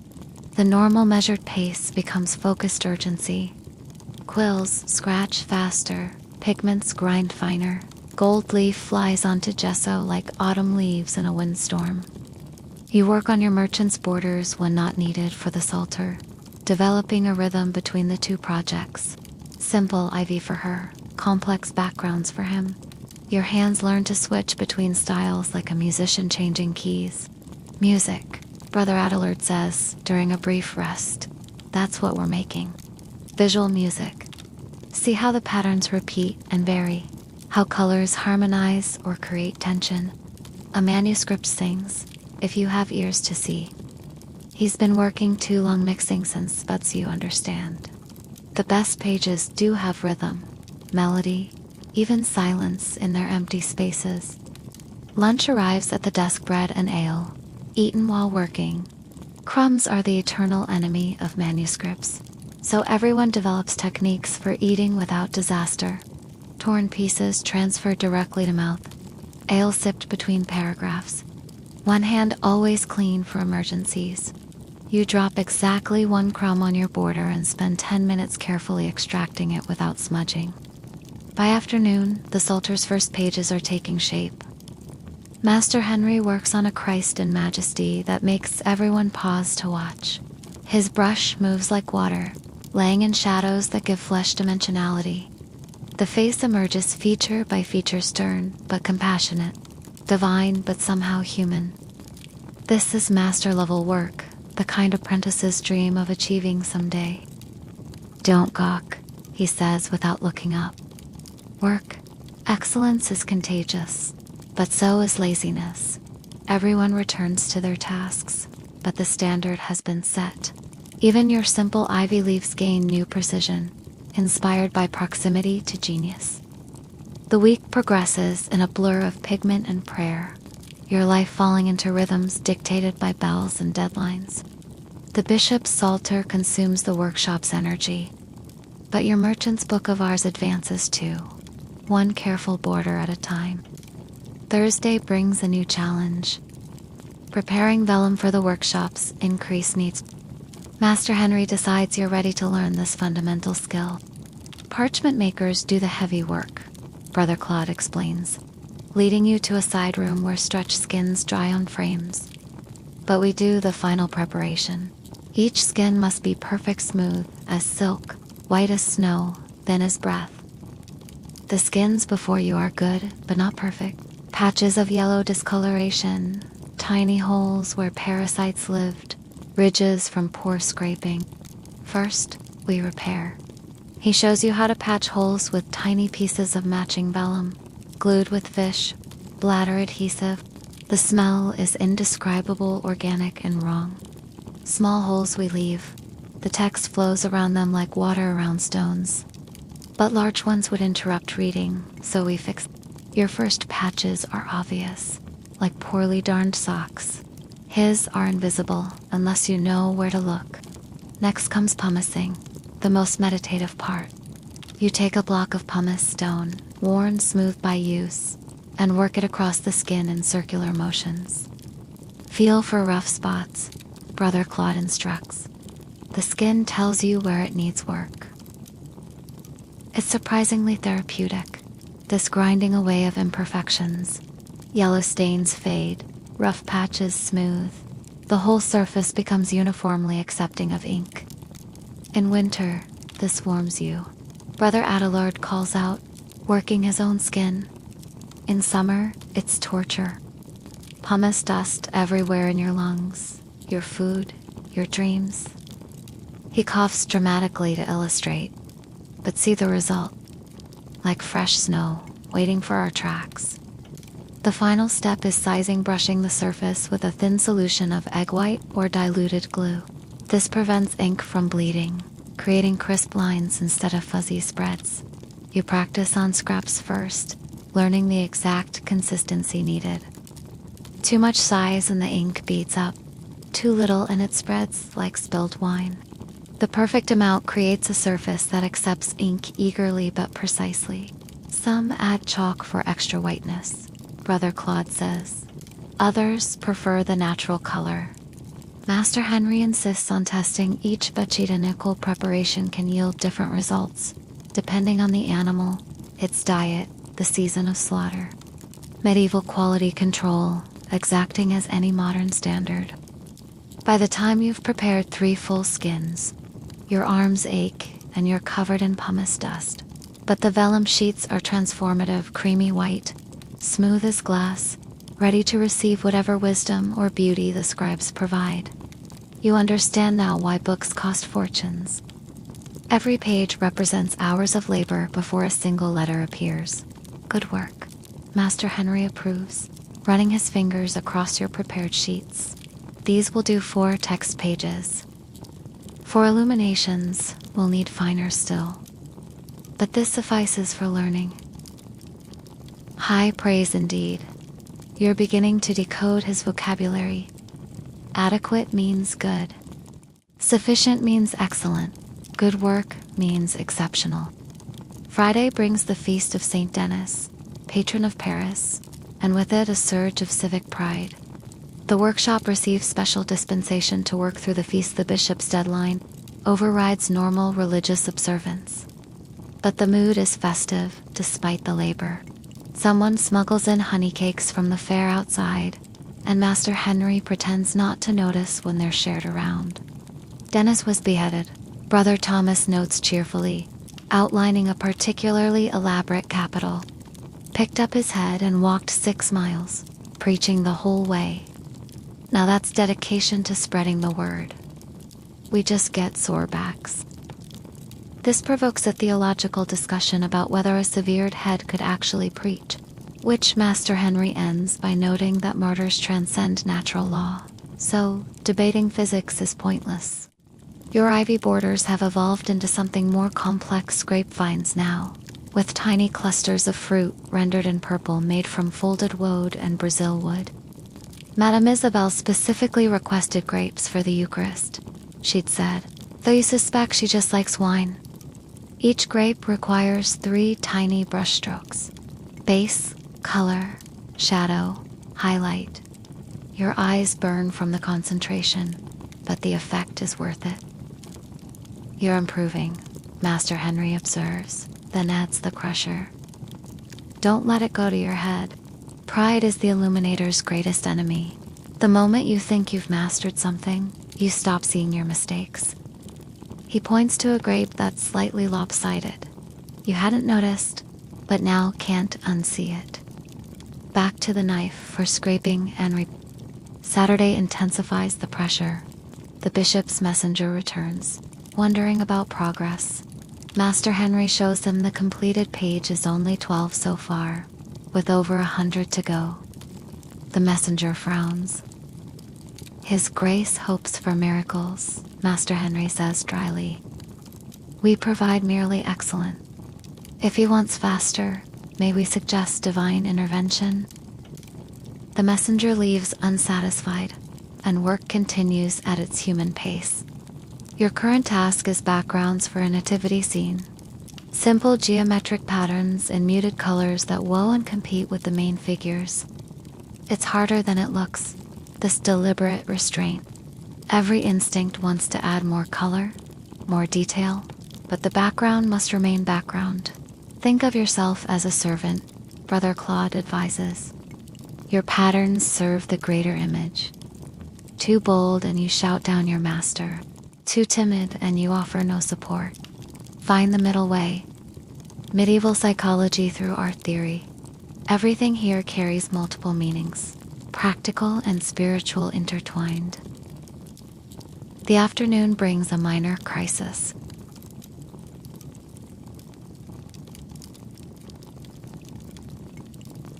Brother Thomas, reaching for gold leaf, the precious pigment spreads across the desk, threatening to reach a completed page. Everyone freezes, then moves as one. Clods appear from nowhere, hands create barriers. The page is whisked to safety. The vermilion is scraped up, most of it saved, though the desk will bear red scars forever. This is why we work in silence, Master Henri says after the crisis path. Concentration breaks, accidents follow. Brother Thomas, you'll grind fresh vermilion to replace what was lost. Your free time this week belongs to the mortar and pestle. Thomas accepts the punishment with good grace. Everyone's had similar disasters, it's part of learning. Evening brings exhaustion, but also satisfaction. Your merchant's book has its first fully decorated pages, borders complete with grapevines, that actually resemble grapes. The bishop's psalter progresses, if slowly. Master Henri's Christ in Majesty is nearly finished, a figure of such presence that passing monks pause to cross themselves. Tomorrow is Sunday, Master Henri announces. We rest, except for essential work. Use the time to restore your eyes and hands. Monday begins another week of miracles. He says it sarcastically, but looking around the workshop at the beauty emerging from simple materials and human effort, miracles doesn't seem too strong a word. Sunday's rest is relative. While the workshop officially closes, you find yourself drawn back after Mass, along with half the other scribes. The work has infected you all with a peculiar mednista, need to perfect just one more detail, to complete one more page. Master Henri pretends not to notice his officially empty workshop is half full, though he himself works steadily on a delicate virgin's face. The secret of marginalia, Brother Adelard whispers, conspiratorially, is that they're ours. He's working on a psalter page, adding tiny creatures to the borders, a rabbit playing a pipe, a knight no bigger than your thumbnail fighting a snail. The text belongs to God, the major illuminations to the patron, but the margins, those are where we play. He shows you his sketchbook, filled with observations from daily life, transformed into marginal art. A monk falling asleep during prayers becomes a dozy owl. The abbey's bad-tempered cat transforms into a lion within. Look closely at any manuscript, he says. You'll find the illuminator's life hidden in the edges. We can't sign our work privacy, but we can leave clues. This revelation changes how you see the manuscripts around you. What you took for random decoration reveals itself as commentary, humor, sometimes complaint. A figure eternally pushing a boulder up a marginal hill might represent the scribe's endless labor. Dancing peasants could celebrate a feast day, or mock the patron's pretensions. It's a secret language hidden in plain sight. Try one, Brother Adelard encourages. Something small. Master Henri tolerates marginalia if they're well executed and don't scandalize patrons. You think of Madame Isabel, her pretensions and demands. On a practice sheet, you sketch a peacock beautiful but vain, its tail feathers forming perfect circles that echo your geometric borders. Too obvious, perhaps, but satisfying. Better, Master Henri says, appearing silently as always. But peacocks are noble birds. Try a magpie, equally vain but common. Suits merchant patrons better. His eyes glint with what might be humor. You realize he's been encoding commentary into manuscripts for decades, saying in images what couldn't be spoken aloud. Monday dawns with news that accelerates everyone's pulse. The Pope's legate will arrive earlier than expected. 2 weeks, not for. The bishop wants his psalter ready for presentation. Master Henri receives this information with the calm of a man watching his house burn down, devastation accepted because emotion. Whoa, Ian, help. Double shifts, he announces. Volunteers for night work. Every hand rises again. The prestige, the challenge, the sheer impossibility of it drives you all. Plus, Brother Celera has promised extra rations for night workers, white bread and meat, unheard of luxury outside feast days. Your role expands, no longer just borders and backgrounds. You're trusted with simple, figurative work. Animals first, sheep for pastoral scenes, doves for the Holy Spirit. Your first sheep looks more like a cloud with legs. Brother Thomas, forgiven for his vermilion disaster, shows you the trick. Think of them as walking pillows, all roundness and fluff.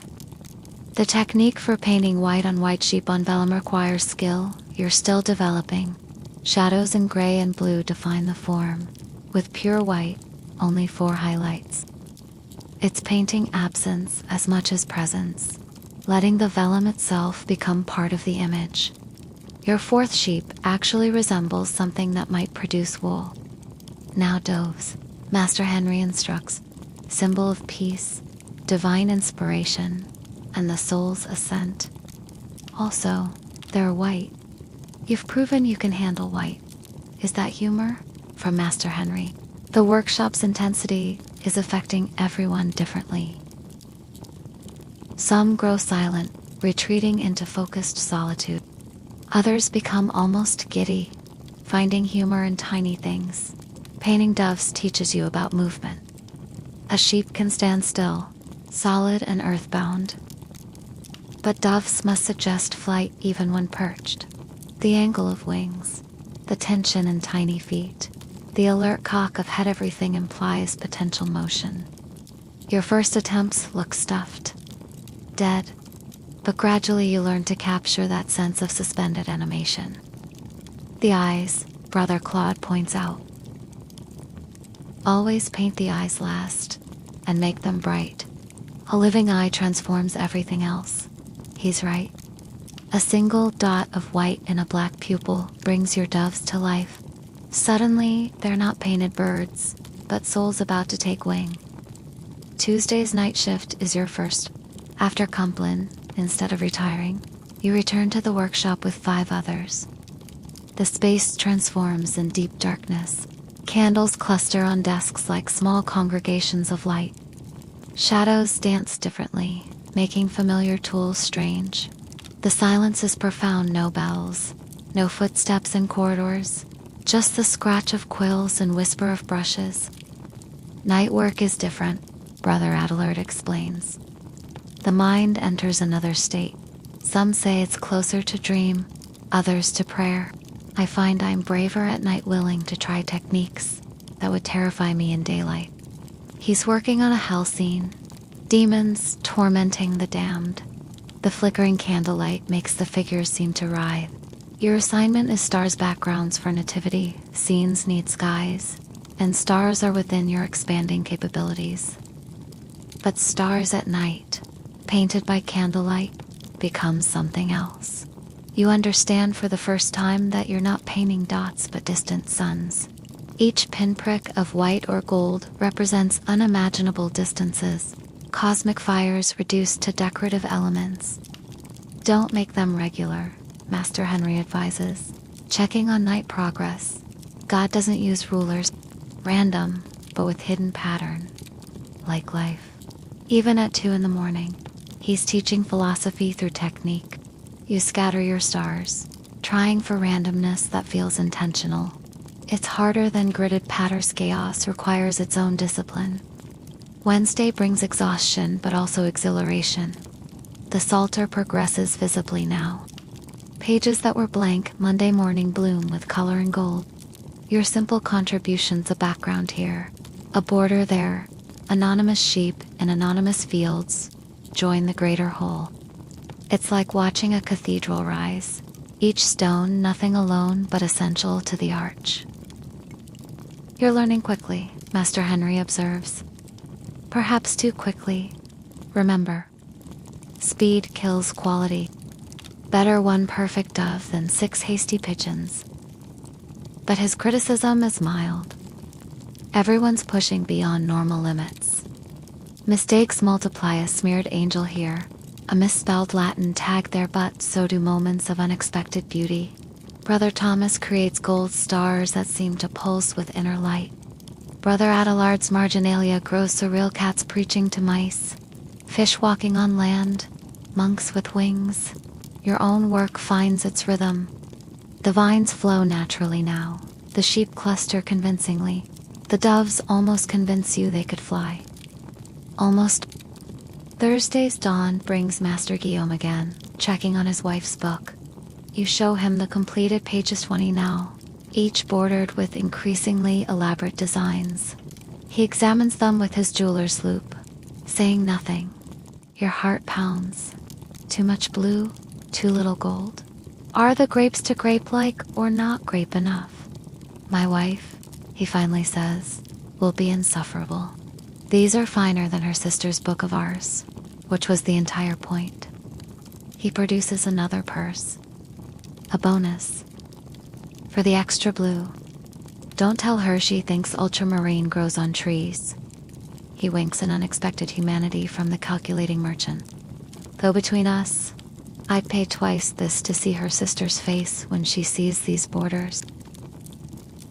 Friday arrives with the Feast of St. Denis in full swing outside the monastery walls. The city transforms into a carnival of merchants, entertainers, and pilgrims. From the scriptorium windows, you catch glimpses of bright banners, hear snatches of music and laughter. The contrast with your bent-backed labor is sharp, but surprisingly, no one seems tempted to abandon their desks. The work has become its own celebration. The bishop comes tomorrow, Master Henri announces, to inspect progress. A collective intake of breath. Episcopal visits mean either praise or catastrophe, rarely anything between. Brother Paul, hide that page with the dancing bishops. Brother Adolard, perhaps the Snell Knight combat could become David and Goliath. Hasty revisions begin. Your marginal magpie suddenly seems dangerously satirical. Relax, Brother Claude whispers. The bishop barely looks at details. He'll count pages, admire the gold, and lecture us about completing God's work in God's time while demanding we hurry. It's tradition, but everyone works with extra care anyway. Even mediocre bishops have power to make life difficult. The morning's great excitement comes when Master Henri unveils his masterpiece of full page. Crucifixion that stops all work. Christ hangs in agony rendered so perfectly you feel the weight of flesh and nails. But it's the surrounding details that capture you. Mary's face destroyed by grief. John's youth shattered by loss. Even the Roman soldiers looking uncomfortable with their duty.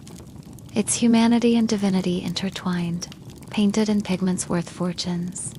How is all Brother Thomas manages? Master Henri shrugs. Observation. The butcher's shop teaches anatomy. Public executions show how bodies hang. Mothers at children's graves demonstrate grief. God puts teachers everywhere if we're willing to see. He returns to work, adding tiny touches that transform excellence into transcendence, a drop of blood that seems wet, a fold of cloth that appears to move. Your own assignment feels trivial after such mastery. Decorative capitals for Madame Isabel's calendar pages. Each month gets an illustrated letter showing seasonal activities. January's J contains a man warming himself by a fire. March's M shows plowing. Your little figures are stiff but improving. The January man's hands actually extend toward warmth, even if his face resembles a startled turnip. Don't compare yourself to Master Henri, Brother Adalard advises, noticing your frustration. He's painted for 30 years. Compare yourself to last week's you. Better. You look at your first attempts, barely recognizable as human figures. Today's work is clearly people, even if they won't win beauty contests. Progress. The afternoon brings unexpected entertainment. A juggler, claiming sanctuary from angry creditors, performs in the courtyard during rest period. His skills are remarkable: 5 balls in the air, then knives, then mixing balls and knives in patterns that make monks gasp. But what captivates you is his concentration, the total focus that makes impossibility look effortless. Like us, Brother Thomas observes, except our performance is slower and no one applauds. But the parallel is real. The juggler's intense presence, his unity with his tools, mirrors Master Henri at work. Different arts, same devotion. When the juggler drops a knife, his first mistake, in 20 minutes he simply picks it up and continues. No frustration, no embarrassment. The performance continues. Failure is information, the juggler says afterward, accepting ale from grateful monks. Each drop teaches what not to do. The trick is failing forward, towards success. He juggles 3 apples while drinking, because apparently some people can't stop performing. though I suggest you don't drop any of those pretty books. Less forgiving than knives. Evening brings final preparations for the bishop's visit. Completed pages are arranged in impressive displays. Works in progress are hidden or hastily improved. The workshop gets its annual cleaning dust banished. Tools arranged with military precision. Even the paint-stained desks scrubbed until they approach respectability. Remember, Master Henri instructs. Humility and competence. Don't boast, but don't apologize for good work. Answer questions briefly. If he asks about techniques, demonstrate, but don't lecture. Bishops appreciate craft, but hate being made to feel ignorant. Politics, you realize, are everywhere, even in monasteries devoted to otherworldly pursuits. You practice your grape painting technique one more time, in case demonstration is required. The motion is automatic. Now base shadow, highlight, move to the next. Your hands know the work without your mind's involvement. It's a strange sensation, this bodily knowledge. Modern life rarely requires such precise repetition. Saturday dawns bright and nervous. Everyone wears their best robes, which, for monks, means robes with fewer patches and stains. The workshop gleams unnaturally, like a hospital before inspection. Your desk displays your best work. Grape borders that actually resemble fruit, sheep that suggest wool, doves poised for flight. The bishop arrives with suitable pomp guards, secretaries, various hangers-on who serve no obvious purpose except to demonstrate importance. He's younger than expected, with intelligent eyes that actually focus on what he is seeing rather than gazing through it toward higher things. This could be good or bad. Engaged. Patrons are wonderful when pleased, terrible when not. Your Grace, Master Henri bows precisely the correct depth. The work progresses well, if I may say so. He guides the tour with practiced ease, showing completed pages in order of impressiveness. The bishop pauses at each, making appreciative noises that might be genuine. His secretary takes notes, probably calculating costs versus impact. When they reach the crucifixion, the bishop stops completely. For long moments, he simply looks. Then he crosses himself slowly. This is ... extraordinary. Who painted this? Master Henri steps forward, but the bishop waves him back. No, don't tell me. Pride of authorship corrupts the work's purpose. But know that God's hand guided this brush. The inspection continues through everyone's work. He admires Brother Thomas's gold leaf, nods at Brother Adelard's marginalia, even pauses at your grape borders. Unusual, he says. Most render grapes as simple circles. These have character, personality, almost. You're not sure if this is praise or criticism, but Master Henri's slight nod suggests approval. 2 weeks, the bishop muses at tour's end. An impossible deadline, I know. Yet nothing is impossible with God's grace and man's dedication. He produces a purse that clinks heavily. For materials, and perhaps some assistance, I can send clerks who write a decent hand. If not, Illuminate. The offer is generous.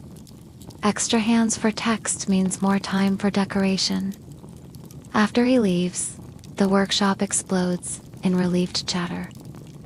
Did you see him actually look? That pause at the crucifixion.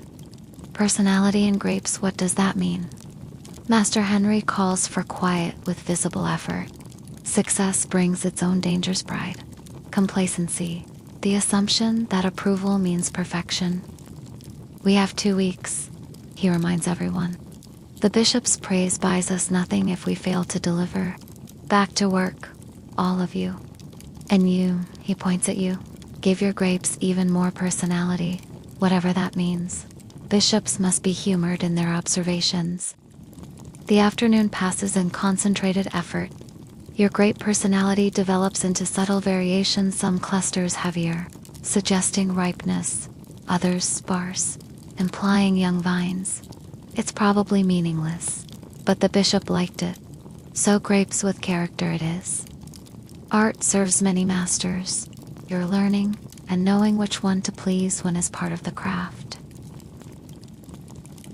As evening bells call you to vespers, you realize you've been here less than a week, though it feels like months. Your hands are permanently stained, your back has assumed a scribe's curve, and you dream in illuminated margins, yet you wouldn't trade it for your old life's conveniences. There's something profound in making beauty slowly, by hand, for purposes beyond profit, even if that beauty is just grapes with personality. Whatever that means. The final week begins with controlled panic. 7 days to complete what should take 7 months. The bishop, as promised, clerks arrive, 3 young men who write competently, but view illumination as angels might view mud. They take over basic text copying, freeing the skilled hands for decoration. You're promoted again, now trusted with human faces in miniature scenes. Faces are theology, Master Henri instructs, demonstrating on a practice sheet. Each one carries meaning. Youth is innocence. Age is wisdom. Beauty is virtue. Ugliness indicates sin, except for saints, who may be ugly but holy. It's complicated. He paints a face in 6 quick strokes that somehow conveys entire personality.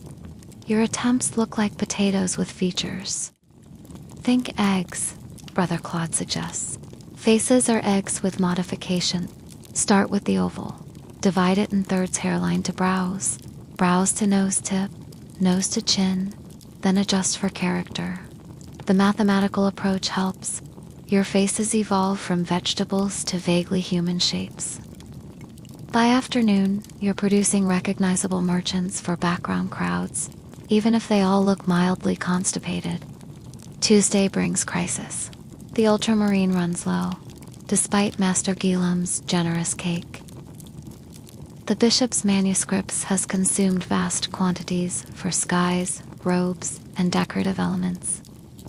Master Henri calls a meeting.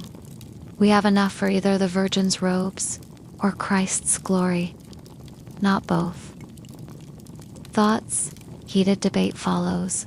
Theological arguments mix with practical concerns. The Virgin traditionally wears blue, but Christ's divinity deserves the precious color. Solomon-like, Master Henri decides. The Virgin gets ultramarine. Christ's glory will be gold over vermilion sunset colors, equally divine. Everyone nods, pretending this was obvious all along. Your assignment shifts to the merchant's book margins, now trusted with tiny narrative scenes. January shows peasants by fires. February proves pruning vines. March depicts plowing. Each scene fits in spaces barely thumb-sized, yet must tell complete stories. It's like writing novels in tweets, except tweets that take hours and can't be deleted. The secret of miniatures, Brother Adelard shares, is leaving out everything except essence. One perfect detail beats 10 muddy attempts. See? He shows his Worka harvest scene where a single bent figure with a scythe conveys entire seasons of labor. The economy is breathtaking. Every line serves multiple purposes. You practice radical simplification. Your January peasant loses unnecessary details until only warmth-seeking remains. Your February pruner becomes just hands, shears, and branch, the rest implied. It's harder than adding detail, this conscious subtraction, but the results improve dramatically. Less really is more, at least in spaces this small.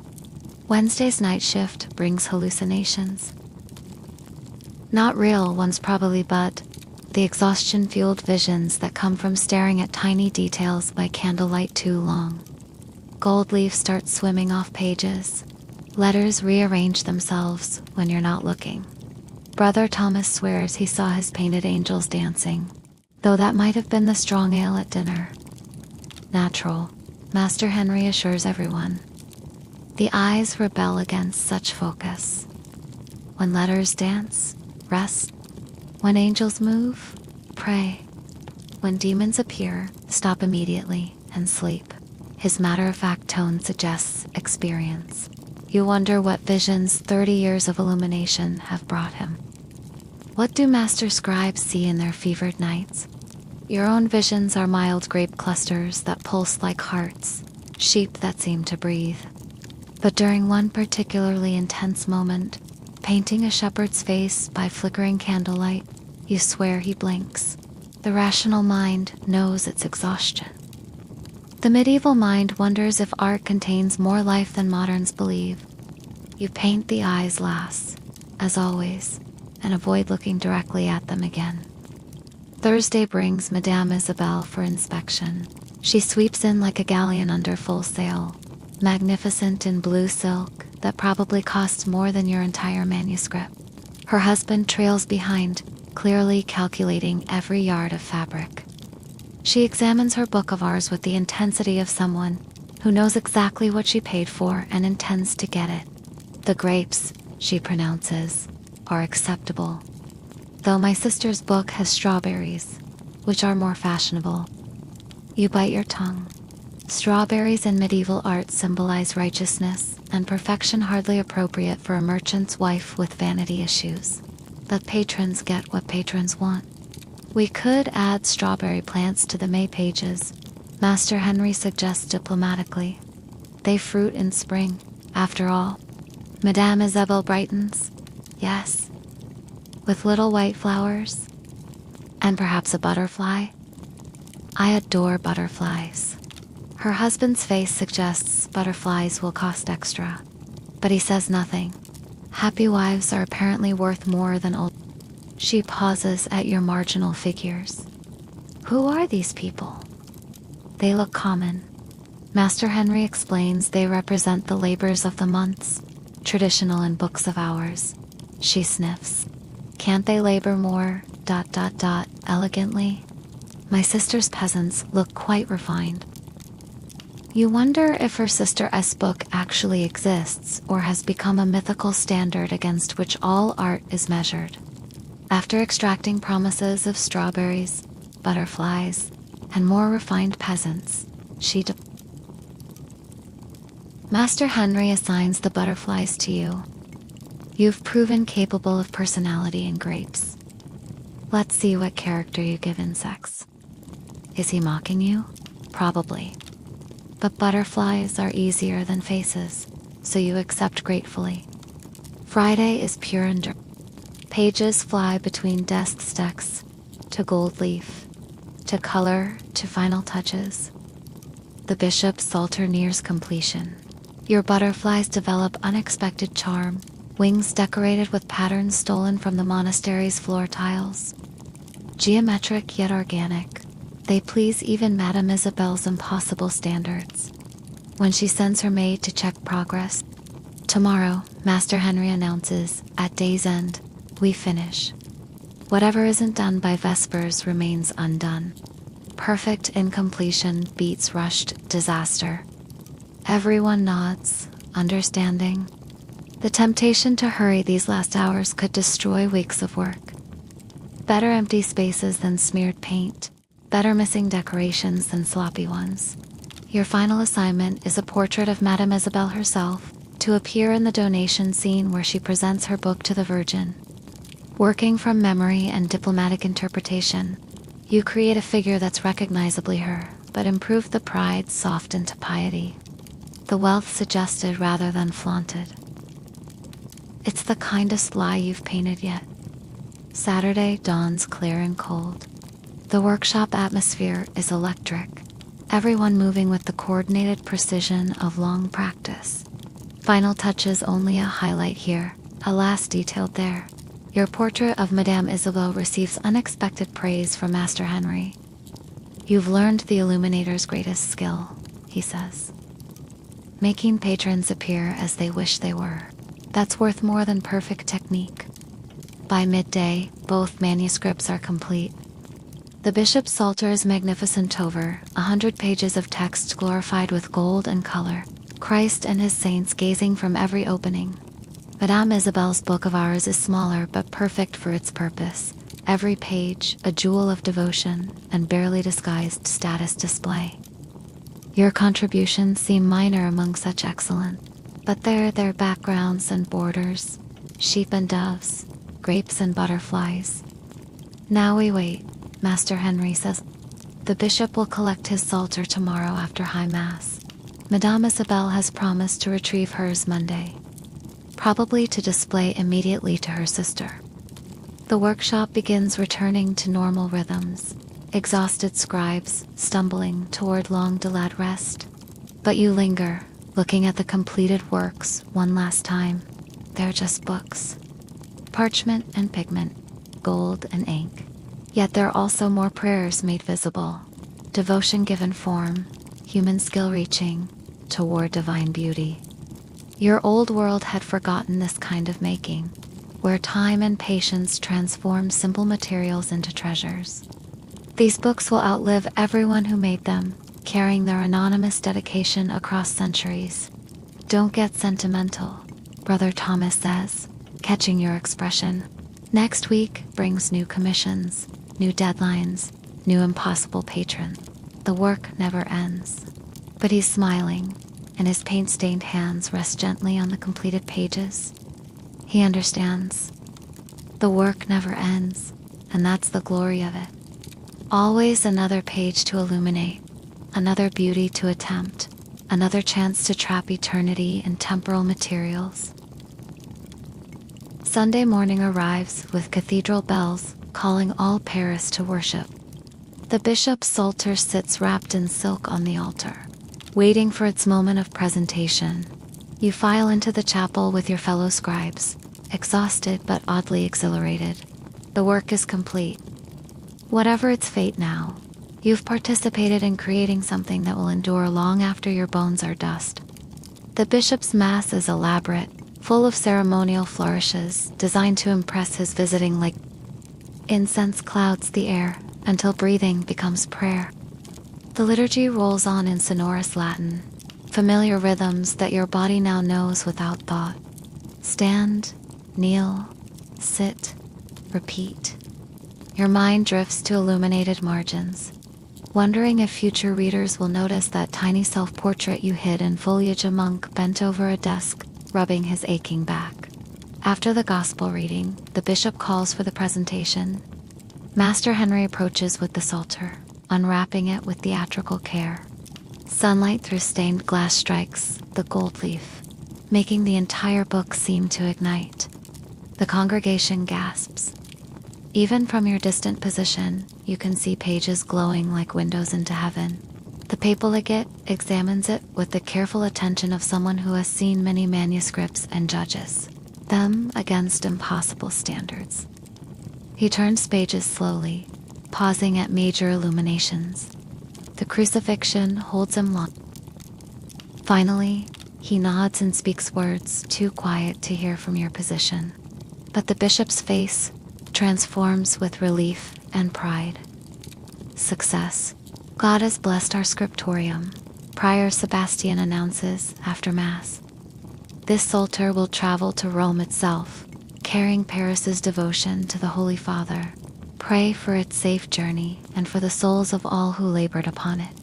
You join the prayers, feeling oddly protective of those pages you'll never see again. Somewhere, centuries from now, scholars will study your anonymous backgrounds, never knowing the exhausted novice who painted them by candlelight. The afternoon brings unexpected celebration.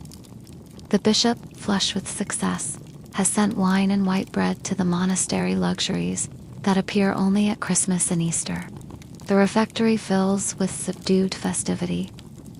Monks who normally eat in silence now murmur conversations about the work, sharing stories of near disasters and small triumphs. Remember when Brother Paul spilled an entire pot of gold paint?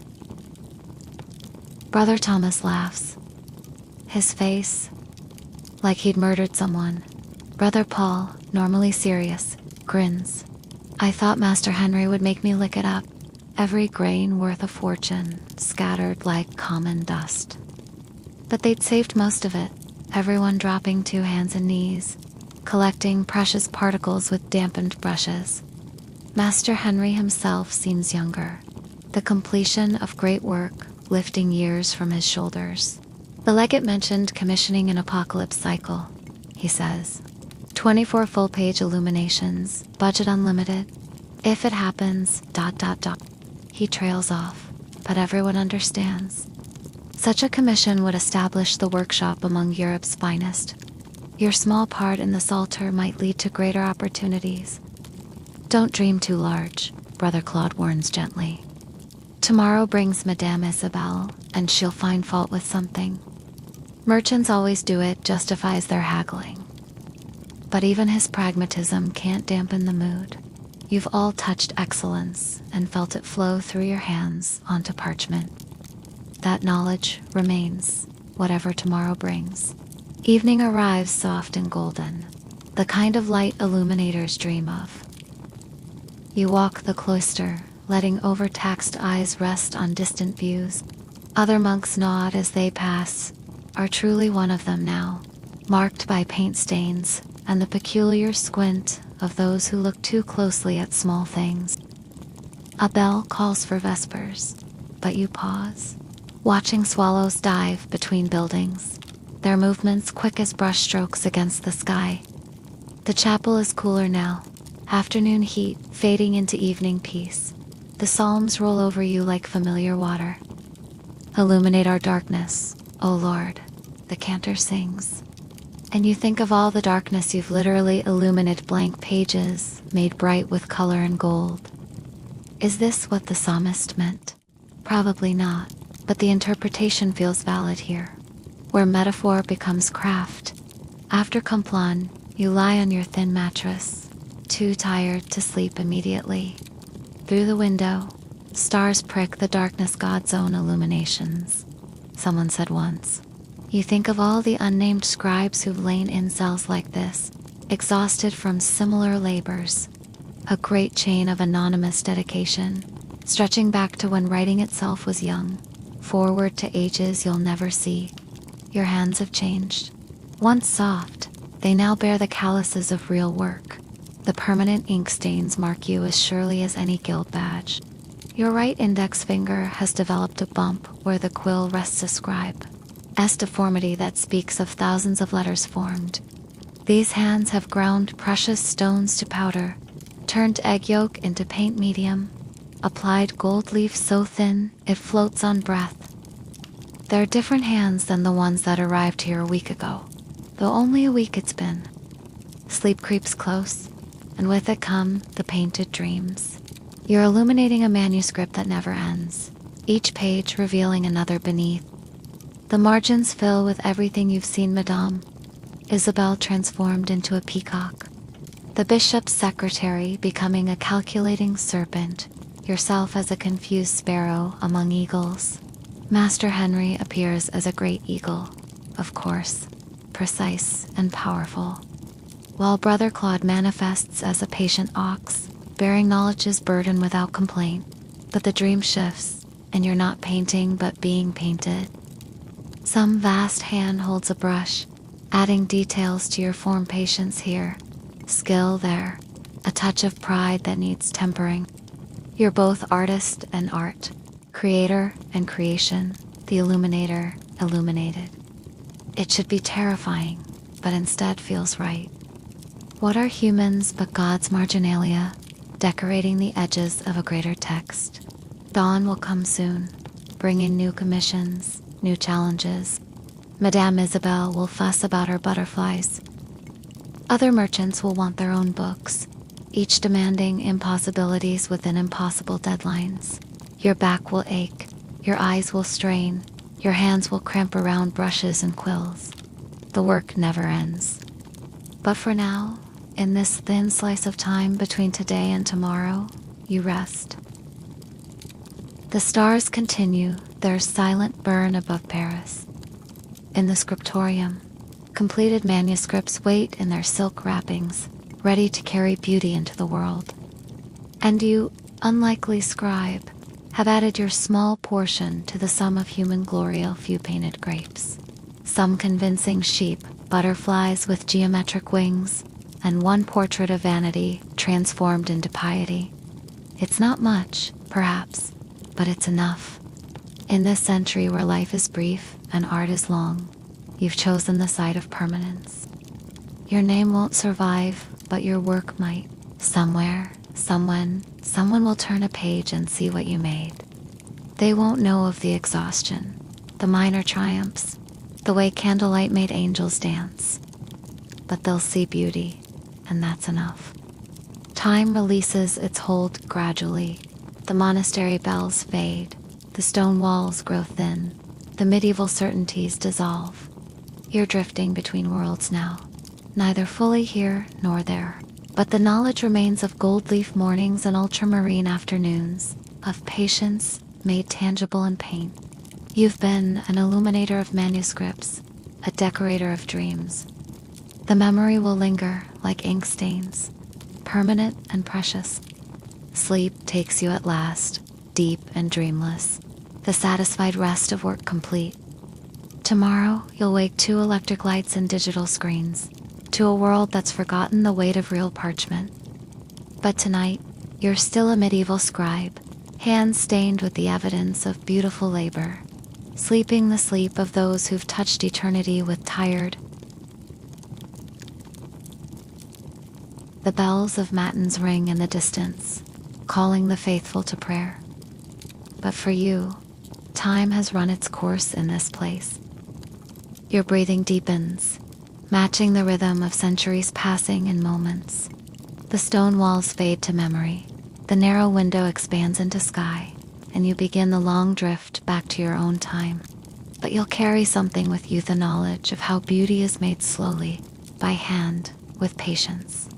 In a world of instant everything, you've learned the value of the laborious, the difficult, the sublime. Your hands may lose their calluses, the ink stains may fade, but the understanding remains that human beings have always reached toward perfection through imperfect means. And in that reaching lies our glory. The last sensation is the rough blanket against your cheek, the last sound a distant bell, the last thought a prayer of gratitude for this strange journey into a time when books were treasures and those who made them were treasures of the infinite. Then gentle darkness, soft as ultramarine skies, carrying you home across the centuries, back to electric mornings and hurried days, but changed illuminated by your time among the makers of miracles.